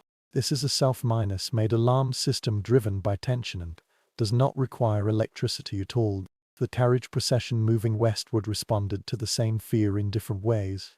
That night the carriages formed a circle or lined up in a row. Stocks were brought into the circle, and guards were assigned their posts at regular intervals. Imagine yourself drawing that short straw in the darkest moment. Carrying a rifle on his shoulder and with his coat tightly fastened to withstand the cold, he walked slowly around the periphery. Your job is to observe the movements and listen to the hose that shouldn't be there. If you feel something is wrong, wake everyone up. Historians are still debating whether the threat of bandits and invaders was as persistent as popular stories suggest, or whether many travelers spent more nights in fear than they actually were attacked. Back in the small room, The conversation at the door came to an end. Either the answer satisfies you or they don't, and then the stranger is firmly told to leave the town before dawn. Anyway, that lament has passed, but the adrenaline is still there. Your heart is pounding in your ears. The idea of returning to deep sleep is almost absurd. You are fully awake now. If every stream on the floor and every gust of wind were reclassified as potential dangers, weapons complicate rest. People put revolvers under their pillows, step guns within reach, and loaded shotguns against the door. Accidents are so common that they have become a terrifying gossip in the local area. You'd heard a story about a person who woke up from his sleep, knocked his pistol to the ground and shot an hole in his hat that was hanging on a nail. He survived, but his hat was gone and his tail followed him all year round as a warning. You have adopted a safer arrangement. The revolver and its hammer are placed on an empty barrel. You can reach it effortlessly, but not too close, so that being whipped in a nightmare would cause it to spin. In some towns, regulations require visitors to hand over their guns to the sheriff or at least unload the bullets from the guns within certain buildings. But these rules do not always apply to remote huts or solitary outposts. Here, common sense struggles against habit in the dim light. The night watchmen take turns to work. At the station, the two people might exchange every few hours. One is sitting by the front window, while the other is sleeping, and the ranch hired workers might walk from one pen to another in the darkest hours to check if anyone is cutting fences or scaring the cattle. In a small room of an emerging city, a tavern owner who closes very late has been listening to unusual sounds on the street. His hunting gun was hidden behind the bar counter even when the last light went out. You walked around the window, your eyes searching for the dark horizon. Moonlight, where it appears, turns everything silver and flat. Infinite possibilities lie hidden in the shadows. A pile of stones might just be stones, or it could be someone lying on the ground looking at them. A poplar tree by the stream can hide a tide horse, waiting patiently without seeing the rider. All kinds of scenes will come to your mind, most of which are dramatic, while some are so ordinary as to be embarrassing. Perhaps that voice was from a cougar. Perhaps it was a branch that finally gave up under the heavy weight of the heavy snow. You'd better scan it again. All these mental burdens will affect the way you fall asleep. You won't fall into tenderness immediately. You linger in a awake state, awake enough that a change in the rhythm of the wind or a bang on the porch will make you open your eyes. Many people living in border areas say that one should sleep with one ear open. This half-minded joking statement is much more accurate than what they admit. True rest is precious, but being ready to take up arms and issue warnings at any time is also precious. Sometimes danger comes from within rather than from outside. Playing cards, drinking, resentment and cramped living quarters make shop rooms and taverns places where one is prone to losing one's temper. When a person wins a lot of money in poker and falls asleep in the wrong corner, he may wake up to find that his pocket has inexplicably become lighter or his boots are completely gone. And even worse, camps, disputes settled with knives and pistols would only end with negative online reviews today. It is easy to understand why some people keep their hands in the holster even with their eyes closed. Ultimately, the world outside your window will form a stable pattern. The wind is blowing, but it doesn't turn. No new hooves were added to the echoes of the distant cattle or the resting stage team. The nocturnal animals are all writing scripts. The owl is barking, and the coyote is barking in the distance. Your own body adheres to its own needs. The gun is still by your side, the door is still bolted, and the cold is still pressing down on the walls. You slowly return under the blanket and place the revolver within reach of your fingers instead of holding it. Lying there, your gaze drifted towards the ceiling. In the dim light, the knots on the wood formed strange patterns. The quietness you listen to is not a blank space, but a thin and precious layer between one day and the next. At this level, fear and caution temporarily settle down. Robbers and looters are possible, not inevitable. Your brain relaxes its control over everything. Your muscles gradually relax, even if you have a loaded gun at hand. Your breathing deepens, and eventually your body chooses to rest rather than stay alert. When you are the only one awake, the night feels even larger. Everyone else was wrapped in blankets, and there was silence. But use it under a lamp and draw a circle of lonely light in a dark world. The glass chimney emits a faint humming sound, warmed by the flames. Your eyes feel dry from staring at the same small space for a long time. Just have a good sleep. Sleep has other plans. In a border town, the telegraph office is like a stubborn star, still shining after everything else has dimmed. You sat behind the counter, your fingers hovering over the key. The room smelled of metal, ink and dust. The map on the wall shows the lines that traverse the continent, the new nervous system of a growing country. In this place, information runs faster than any horse, but it can only be captured when someone is awake. That person and might is you. The rhythm of the keys has turned into its own strange lullaby. Short shot, long shot, small shot. Earlier, news from a distant city and an urgent message about a delay in a public carriage were heard, causing a flurry of activities. Now, the phone is quiet. Anyway, you still kept the depth sounder on listened to the faint clicking sound coming from hundreds of miles away. Another operator also sat up and tried hard not to doze off. In the second half of the 19th century, telegraph offices like this became a standard feature of many western towns, connecting remote areas with the wider world long before the advent of the telephone. Your eyes are blurry. To stay awake, you have invented some small tasks. Sort out a stack of telegraph forms. You dipped the pen in the ink and carefully wrote the date 3 times just for practice. You stand there stretching your body, your joints gently cracking in the quiet room. There is a kettle on the small stove at the back of the house. You reheat the remaining coffee. It turned into a cloudy and bitter beer that might remove rust from your nails, but you still drank it. At this point, you are not an expert. You are a survivor on the farm. Another type of insomniac leans against the table. The only light came from a butter candle. The flame was brief and steady. Before you lies a saddle that has experienced good days. Its leather has cracked and the belt is worn out. Your hand moved slowly and steadily, applying grease to the dry areas, making new holes in the old ones, and sewing with a heavy needle. Winter nights are long. When sleep refuses to come, it starts to feel like a good use of time to mend all the obstacles between you and falling off a horse. Around you, the house is quiet. The ticking of the clock on the wall sounds very loud and rather rude. You will hear the occasional soft snoring from the bedroom, the wood falling from the stove, and the tiny scratches made by a mouse near the pantry as it regrets its life choices. The world is small and the focus is concentrated. The lure, the leather jacket, and a circle of candlelight. Some farmers and self-minus cultivating farmers take advantage of this time to carry out all kinds of projects. Mending socks, carving tool handles, copying recipes in notebooks, or writing some letters that won't be sent out until spring. Historians are still debating whether most frontier families consider these late-night jobs to be peaceful, or whether they secretly hope that life is peaceful enough so that they can simply break down without worrying about the next household chore. In a railway station beside a snow plain, another night shift worker was dozing off on a wooden chair. You blinked hard, focusing your attention on the clock at the station, and then on the account book on your lap. Trains don't always run on time. Sometimes a freight train passes by at an absurd time. You must pay attention to the time there. Check the manifest and wave the signal lights. It's not charming. This is necessary. The real historical transformation of this era lies in how railways create more precise time-keeping, and all minus were the schedules. Making people work night shifts was something their grandparents had never considered. To prevent your brain from melting, you play games with yourself. You count the ticks on the clock every second to see if they are even.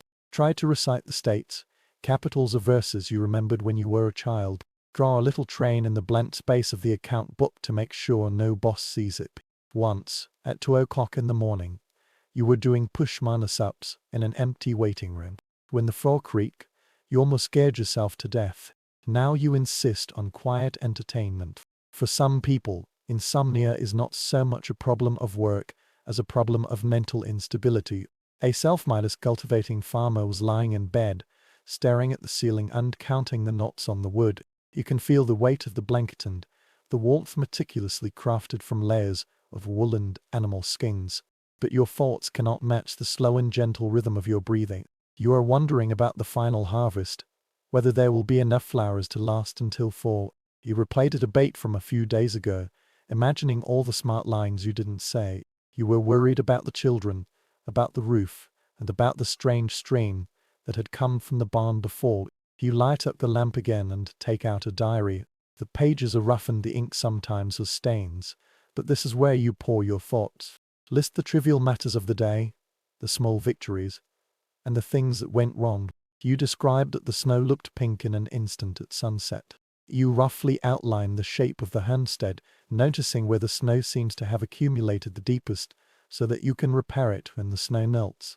It feels very strange to write in a desolate place. That many settlers kept diaries which later became invaluable windows to the world.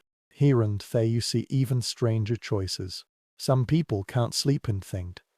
This is the best time to bake bread. They enjoy the feeling that everyone wakes up to see fresh bread. Another type of person plucks the strings as quietly as possible, playing slow and gentle tunes, which might help their minds relax. And restless soul began to carve a piece of wood into a complex chain, firmly believing that if their hands kept moving, their thoughts would eventually exhaust themselves. You imagine an entire museum filled with non-stop night handicrafts, each item exuding a hint of sleepless energy. Between the camp and the bunk, night shifts create a strange social rhythm. The work schedules of telegraph operators, warehouse agents and some guards overlap with each other. When you're ready to continue working, you might have dinner with someone who has just got off work. The story is passed among you, just like the secret words of a sleepless person. I heard a strange sound at 3 o'clock in the morning. A strange traveler arrived at a bad time. The letters were sent by those who seemed to be hiding in their own shadows. The dark night world has its own chain of gossip, and you must be up there. Ultimately, the body will fight back. Your eyes are stinging. Your mind begins to drift in a meaningless way. The key to the telegram blurred before your eyes. The stitching of the saddle has slowed down.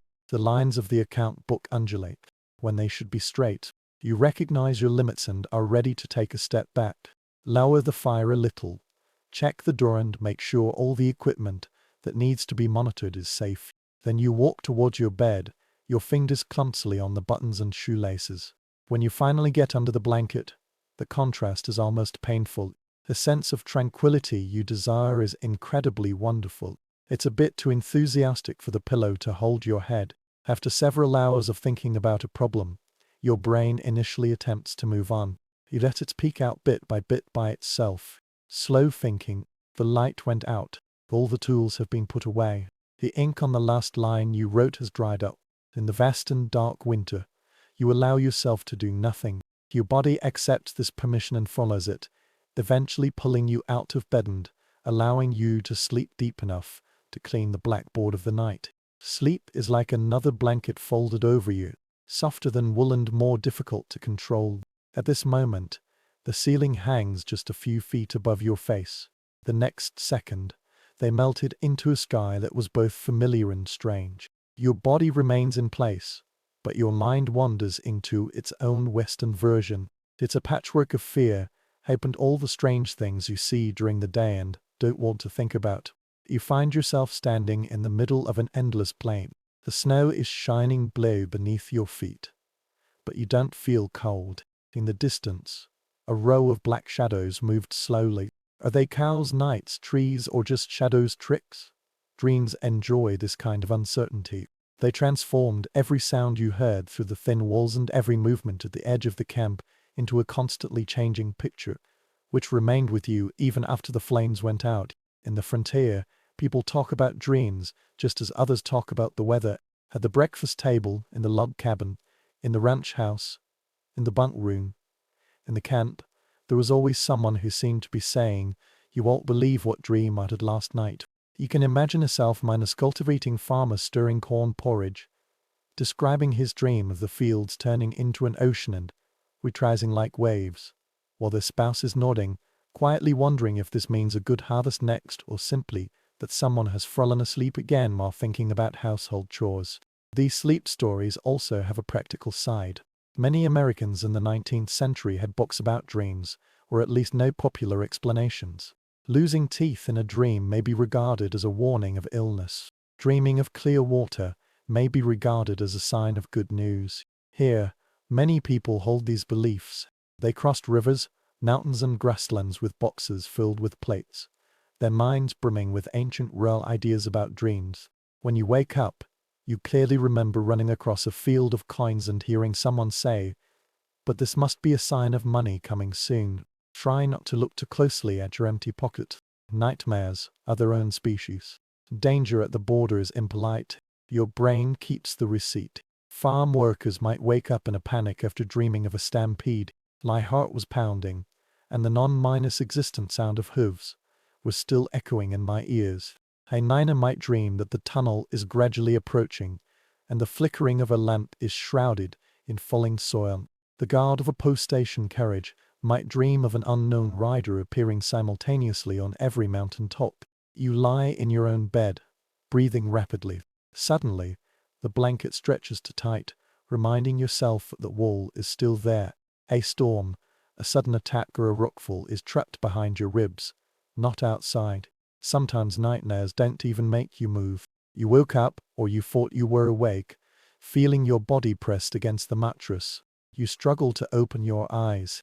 Your chest feels heavy, as if there is something invisible waiting for you there. You want to speak, you want to shout out, but there's nothing. Long before someone gave it a scientific name, many people had already suffered from sleep paralysis. Here, it turns into the story of a dark shadow at the foot of a bed, or a witch riding on a person at night. Historians are still debating whether these stories should be interpreted as folk tales that cover up true events, or if people truly believe that they are haunted to prevent nightmares. You will see all kinds of small rituals. Parents may insist that their children recite a short prayer before going to bed, asking for protection at night. Some people put a copy of the Bible under their pillow, believing that the words inside will absorb the wood and scare away anything unpleasant. Others follow the ancient folk custom of stuffing an iron nail or a small silver coin under the mattress. One strange trick you've heard of is to draw a small cross or symbol at the bottom of each foot before going to sleep, so that nothing dangerous will crawl into your dreams. You secretly hope that no one will do this to you without warning. In the camp where cultures converge, the love drains, mixes and mutates. Imagine a businessman learning from an indigenous friend that some dreams convey messages worth listening to, not just nonsense. Another neighbor remembered a legend from Europe that ghosts would come at night to warn of danger. Sitting around the shared fireplace, stories blend together. Some people say that if you dream of an owl, you will wake up to find a real owl perching outside. The group members began to have an in-depth discussion about what this meant. Historians are still debating whether people really make decisions based on such dreams, or merely turn them into good stories afterwards. It seems that your own dream has borrowed props from all directions. At this moment, you are riding a horse made of smoke across a frozen river, with the ice beneath the horse's hooves roaring. The next second you'll be in a crowded bunk bed, each one yours, but none of them is right. The straw hung, the blanket twisted, and you kept trying to lie down, but never succeeded. This is like your brain deciding to turn your worst sleep into abstract art. If you could shout at it, you might say, "We live like this all day long." Should we stop rehearsing at night? Not all dreams are terrifying. Some are soft and luminous things, lingering in the morning like pleasant mist. A lonely rancher might dream of a table filled with family members they haven't seen for years. Everyone is smiling under the warm light. A child living in a small shanty town might dream of a bright big city with smooth stones on the streets and shops filled with incredible toys. Where the sky that drifted through a winter by yourself turned into a colorful quilt, every star landed in your hand, warm rather than cold. In the few minutes after you wake up, the rough edges of reality don't feel so sharp. Sometimes, dreams can also bring inspiration. A prospector might swear that a dream showed him a bend of a particular hill or stream, where he later discovered a good vein. A farmer might say that this dream implies planting a new crop or moving a barn. Whether these decisions truly stem from sleep or from thoughts that have been brewing quietly all along, when a dream involves the story gains power. It feels more grand to say so. I saw it in my sleep. Then I thought for a while. At the breakfast table, dreams are classified. Some people were immediately ridiculed. The story of you being chased by a big chicken wearing a sheriff's badge falls into this category. It might have been caused by doing acrobatics in the stomach during dinner. Some people speak more precisely, and there will be pauses between words. You walk into a familiar room and find that one person is missing inside. There the storm never stops, and the snow fills the houses until only the roofs float on the white ground. They will be with you, hidden somewhere behind the part of your brain that you look up at the sky every morning. You will notice that over time, dreams on the border are often filled with the same characters: storms, animals, guns, open spaces, closed spaces, fire and families. Both the wild world outside and the work inside have left a strong mark on the imagination. If you listen to the sound of wolves all day long, your dreams might grow teeth. If you spend hours chopping firewood or digging in frozen ground, even if your muscles stop moving, your sleeping brain will continue to swear and dig. Your brain is not smart. It is a busy little playwright who reuses the sets and costumes as frequently as possible. Ultimately, the boundary between dreams and wakefulness became blurred. You were half awake in the darkness, convinced that there was still snow accumulation outside the window or the sound of hooves passing through the hut, only to find that everything was very quiet. Your heart rate slows down. You move under the blanket, repositioning yourself in the real world, one familiar shape at a time. Wall, stove, door, roof, pillow, your own hands. You turn to the side and let the last fragment of the dream vanish. They might change into new costumes tomorrow night. For now, the cutting-edge imagination has come to a standstill. The fire dropped another inch. The wind rustled on the eaves, and your breathing became calm. No matter what your brain tries to show you, what matters is that your body stays warm, your shelter remains, and morning is somewhere on the way. Wrapped in this knowledge, you once again sink into a quieter and simpler sleep, where there are no howls of wolves, no collapsed tunnels, and even chickens remain of normal size. Morning won't slip in gently. It lets your face with the cold wind and the smell of smoke, never fading away. Your eyes are open, and your eyelashes are a little stiff from the cold. For a second, you lay motionless, trying hard to recall where you were. Then the first deep breath reminds you. The air you inhale is cold, and the breath you exhale is almost visible on your nose. The edge of the blanket covering you is stiff, as if it has forgotten how to become flexible overnight. You reached out your hand and immediately regretted it.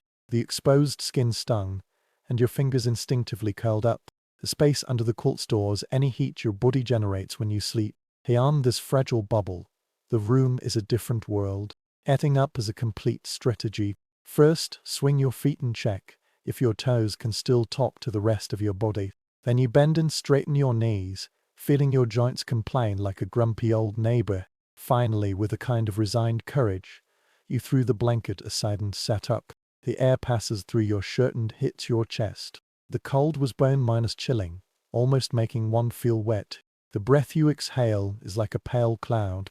The floor beneath the socks felt like cold stone, even though it was just a rough wooden board. The wash basin is placed in the corner, naive yet cruel. Last night, a thin layer of ice crust formed on the water surface, capturing light in its jagged luster. If you tap it lightly with your finger, it won't crack. You strike harder, and then finally hit it with your knuckles, shrinking in the vibration. The water below was bone-chillingly cold. People on the border often take baths at any temperature the world offers, especially in winter. You're about to join this tradition for at least a few seconds. When you splash water on your face, it feels like being slapped by a frozen towel. Every nerve woke up immediately. You panted, your eyes watering, and then found yourself strangely more alert. My teeth quivered a few times and then settled down. Soap, if you have it, has a faint smell of lies and dirt. It squeaks under your fingers and is already stiff from the cold. Before leaving, you quickly scrubbed yourself and dried your body with a towel, which was only slightly cooler than the air. Around you, others are also going through the same silent battle. To a small wooden cabin, someone stirred the fire, knocked off the ash on the coal pile, then breathed carefully and reignited the coal pile with a new wooden stick. Sparks leapt, then flames were captured, and a small warm circle began to grow. In a bunk bed, An unlucky morning shift worker was the first to climb out of bed and walk to the stove, shivering. He opened the iron gate and looked inside. When he found only dead dust, he could almost hear the groans coming from his bones. There was a pattern to rejuvenating the refrigerator compartment. Add an igniter. Strike flint. Protect the first fragile flame with your hand. Glow gently until the flicker turns into a licking fire. Put in thicker wooden chips. Listen to that satisfying crackling sound. This means that the stove has started operating. Only by doing so can you allow yourself to seriously consider your breakfast until the fire is ready. You are just an icicle wrapped up tightly. Outside, the dawn is slow and stingy. The sky changed from black to deep blue and then became fainter on the horizon. But the sun doesn't seem to be in a hurry to show up. You shrug your shoulders layer by layer, put on boots that feel like they are carved from ice, and step into a world that runs with frost. The first breath outdoors always feels like inhaling a small knife, with the cold air piercing your lungs. You cough once just to prove that you can. Animals are expecting your attention long before you are fully awake. On a small ranch or homestead, you walk towards the barn, your boots crunching on the snow, which is covered with a thin layer of snow that sparkles. The door is stuck and ice has formed on the edge. When you open it, a familiar smell greets you, warm and simple. When horses and cows turn their heads towards you, steam will come out of their nostrils. The body temperature turns the interior of the barn into a dampened warm pocket, which folds up when it encounters the outside air. You throw hay, break the ice on the trough and check if there is any snow on the hoofs. The nettle of the bucket handle can bite your fingers through the thin gloves. You should learn to put down your tools carefully instead of copping them on the ground, because frost will make everything louder in the quiet early morning. One strange practice that some people believe in is to spit on hard soil and see how fast it freezes. This is a low-risk competition against the weather. You tried once, watched that tiny flash harden almost immediately, and then concluded that the air had achieved its purpose. Back in the room, the smell of breakfast began to spread. The coffee is steeped in a black pot, strong enough to stand on one's own lap. Bake cornbread or cookies in a Dutch oven. The lid is covered with cold. Bacon or bacon sizzles in the pot, giving off a fragrant aroma that makes you temporarily forget how uncomfortable the wash basin is. In many families in border areas, breakfast contains a large amount of fattened starch to provide energy for several hours of labor in cold weather. A well-known rule is that people usually have a sumptuous meal very early in the morning and then have a light one at noon when work slows down a little. Your hand holds a tin cup, and the heat of the metal is almost boiling. You won't mind. You can feel the warmth seeping into your fingers, allowing the pain to subside slightly. The first mouthful of saliva spat at your tongue, and you felt it was a fair deal because it awakened every sleeping cell in your body. Some people joke that the coffee is so strong that horseshoes can float up. You find yourself laughing, and breathing blurs the air between you two. After being frozen all night, clothes need to be taken care of. You shook off the blanket and looked at a faint cloud of dust, and perhaps a few scattered feathers had drifted away. In some places, as long as the weather permits, people will throw their quilts over fences or bushes to dry in the weak winter sun. Shirts and trousers that have been hung out overnight sometimes freeze stiff and take on a comical shape, just like ghosts got halfway. Historians are still debating whether it was the ordinary frontier residents who were worried about having to change clothes frequently in winter, or whether the practicality and limited wardrobes made everyone wear the same layer of clothing for a longer time than modern people imagined. Of course, it's the working weight.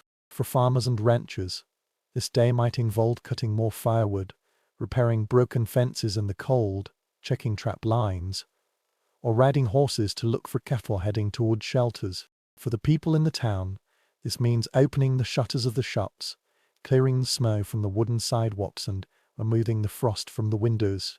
You see a blacksmith hammering red-hot metal in a blacksmith's shop. When snowflakes fall in, steam rises from the blacksmith's shop. A clear smoke rose from the crisp air. At a mining camp, men faced the shaft opening, breathing in their feathers, and the lamps swayed like little stars towards the ground. After all this, the ghost of the night still lingers. Do you still remember how stiff your fingers were when you first touched the basin? how tightly your shoulders curled up when you pushed the blanket away. The existence of morning routines is precisely to get rid of such memories. Take a quick bath, have a hot drink, eat something sumptuous. Tellage Oaken do a few practice movements, or sharing a pot of coffee, to get your trembling body back to normal. When the sun finally illuminated what was behind it, the light spilled over the rooftops and ridges. The frost sparkled and then gradually began to melt. Icicles dripped down the eaves, drop by drop. You raised your face, facing the pale warmth. Half-minus closed your eyes, sensing the tiniest changes in the air. This is not much. When you smile, your breath is still smoking. The ground remained hard, but the world didn't feel like a frozen wrap, but more like a place that could be moved. You pulled down your hat, tightened your scarf and took the real first step of a new day. Behind you, the bed you left is cooling down and waiting for you. Tonight, the blanket is going to harden again. There might be another layer of ice in the basin, and the fire also needs to be reignited from the embers. Now your body has remembered how to move. Your hands still remember how to work. The cold night will only sting faintly on your cheek, making you more grateful for every ray of sunshine. In the blink of an eye, the rooms around you are no longer cabins, and minus raid shelters or bunk rooms. This is your own bedroom. Your pillow fits your head very well. Your mattress has springs or foam instead of straw. There might be a small rectangular light nearby, coming from your phone. It really wants you to scroll again. The air feels very calm. No one is snoring in your ear. There is no wind to stuff the snow into the cracks of your wall. You move under your own blanket and notice how they slide rather than scratch. The bed sheets should be made of smooth cotton, or something softer and washed under the tap instead of in a frozen bucket. There is a kind of cotton or down quilt that can swell up without any fur or hay. Its weight is just right to make you feel comfortable, rather than making you feel helpless like a buffalo robe. You don't have to bargain every inch of space with your siblings, strangers or suspicious livestock. Somewhere in your room, there is an invisible heat or spuzzing. Perhaps it's the ventilation holes on the floor, perhaps it's the radiator, or perhaps it's the quiet unit on the high wall. In any case, warmth does not come from a pile of wood that has been chopped, dragged, piled up and fed into a hungry stove. Central heating and power systems did not become widespread in households until the 20th century, long after the last large minor-scale cattle herding and gold rush camps emerged. In the world you are living in now, you can tap the room with your fingers instead of swinging an axe. When you think of this, it feels a bit like magic. If you listen, the nights around you will have different tones. There might be the sounds of the city, distant cars, the faint whistling of traffic, or if you are far away from the crowd, it might be almost completely silent. There are no coyotes testing their sounds outside your window. There were no horses stomping their feet in the nearby livestock pens. There was no ticking telegraph on the other side of the thin wall, nor the whistle of a train calling workers to work the night shift. The noisiest thing might be your own fan. Pretend it's a gentle storm so that you can fall asleep faster. You reach out your hand and realize your water. If you want it, it should be in a glass or bottle, not hidden under a layer of ice. You must break through it. You can use a switch to turn on a lamp instead of caring for an oil flame that might decide to be naughty. The electric light shone into the room, without smoke, without smell, and without the risk of turning the curtains into a brief but unforgettable fireworks display. Early self-miners cultivating farmers and urban residents often worked in dim light, or did nothing once the fuel ran out. Your brain and eyes can do this very easily. What people used to worry about now seems almost strange. In the 19th century, books of advice taught readers how to sleep properly. Some of them insisted that even in winter, windows must be opened a crack so that bad air could escape.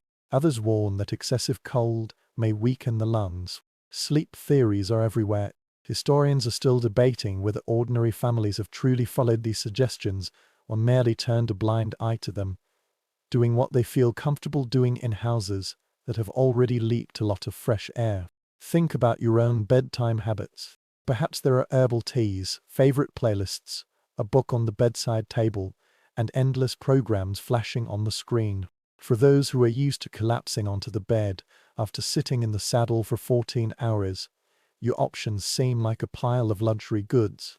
Strange modern comfort facilities, such as heated blankets, memory foam and pajamas covered with ridiculous patterns, all exist because people finally have enough extra energy to worry about not just warmth, but perfect warmth. The boundary between comfort and survival has changed. For many people sleeping on the frontier, whether they can get through the night safely is indeed a question. Any fire, a sudden snowstorm, bad air in a mine, or a panicked herd of cattle can all turn rest into danger within seconds.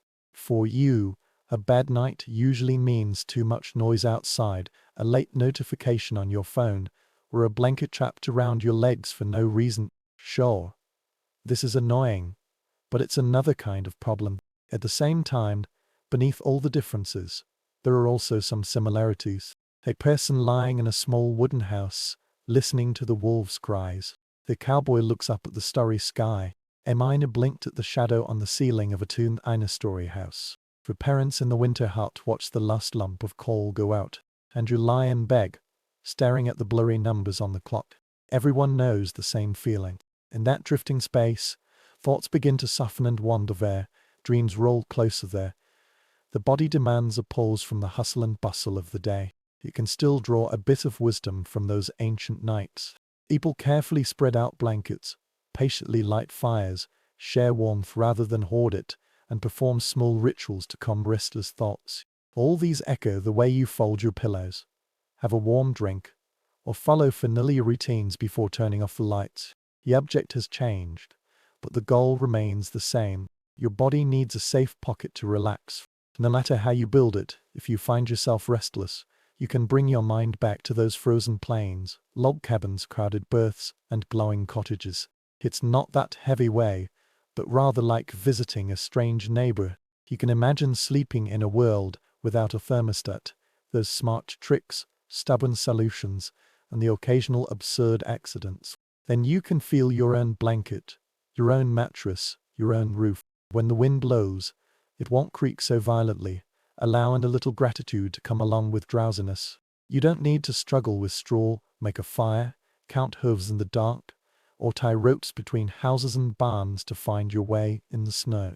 You can lie down and tuck your toes into a warm corner of the bed, allowing your breathing to slow down without hearing about rubbers, blizzards, or collapsing tunnels. Those wild nights still exist in stories and memories. But tonight, your work is simpler. Close your eyes. Feel the tranquility. Let your thoughts drift away from the day like snow, towards any gentle dream that you think is right. The rooms around you have become softer. The edges and corners have lost their sharpness. The shadows blend into a single, calm shade, making your eyelids feel a pleasant heaviness. If you have a fan, it will quietly emit a murmur, just as the wind in the distance has forgotten how fierce it was. You pull the blanket up a little, not because it's cold, but because its weight is like a friendly hand resting on your shoulder, reminding you that now you don't need to do anything. Beyond your wall, the world keeps turning. Somewhere, frost has formed on the window panes. Somewhere, snow is falling onto the old fence posts. Somewhere, a latecomer is closing the ledger or turning off a solitary lamp. You don't need to follow these. You can let those distant scenes drift past, just like the last shred of a dream vanishing at sunrise. They are interesting. They are part of the grand story of night, sleep and winter. But at this moment, they are not what you have to bear. On the contrary, what you focus on are small and friendly details. Your pillow is very similar in shape to your head. Your breathing has found a slow and even rhythm, just like the gentle waves on a calm coast. Relax your fingers one by one, until your hand no longer feels the need to hold or fix anything. If an idea attempts to drift away into trivial matters, troubles or old scenes, you can let it float by like snowflakes and never land. The photos of this trip settled down against a soft background. The log cabin, the stove, the cottage, the stars, the bunkhouse and the bedroll all fell into a gentle blur, no longer sharp or urgent. They turned into distant bonfires on the distant horizon, looking interesting, but the sparks could never reach you. You lie in your own warm and safe circle. The only light you need is the peaceful light after closing your eyes. With each breath, your body feels a bit heavy, as if it is sinking into the mattress, just enough to be held instead of being trapped. Your shoulders are relaxed, your chin is relaxed. Even the small muscles around your eyes will relax, making the final line of the day smooth. You are not tracking, nor in a storm, nor on guard duty. You are right where you should be. Here it's still warm. It's great if sleep comes to you slowly. It has time. You can greet it unhurriedly. It's just like welcoming an old friend at the door. There is no rush, no urging. It was just a quiet invitation. Let it come when it chooses. Trust that your body knows what to do once it comes. You listen, imagine, and traverse the tough nights and smart solutions in your mind. Now you can let all of this fade away until only your own gentle breathing and tender comfort remain, for you know that this night at least belongs entirely to you.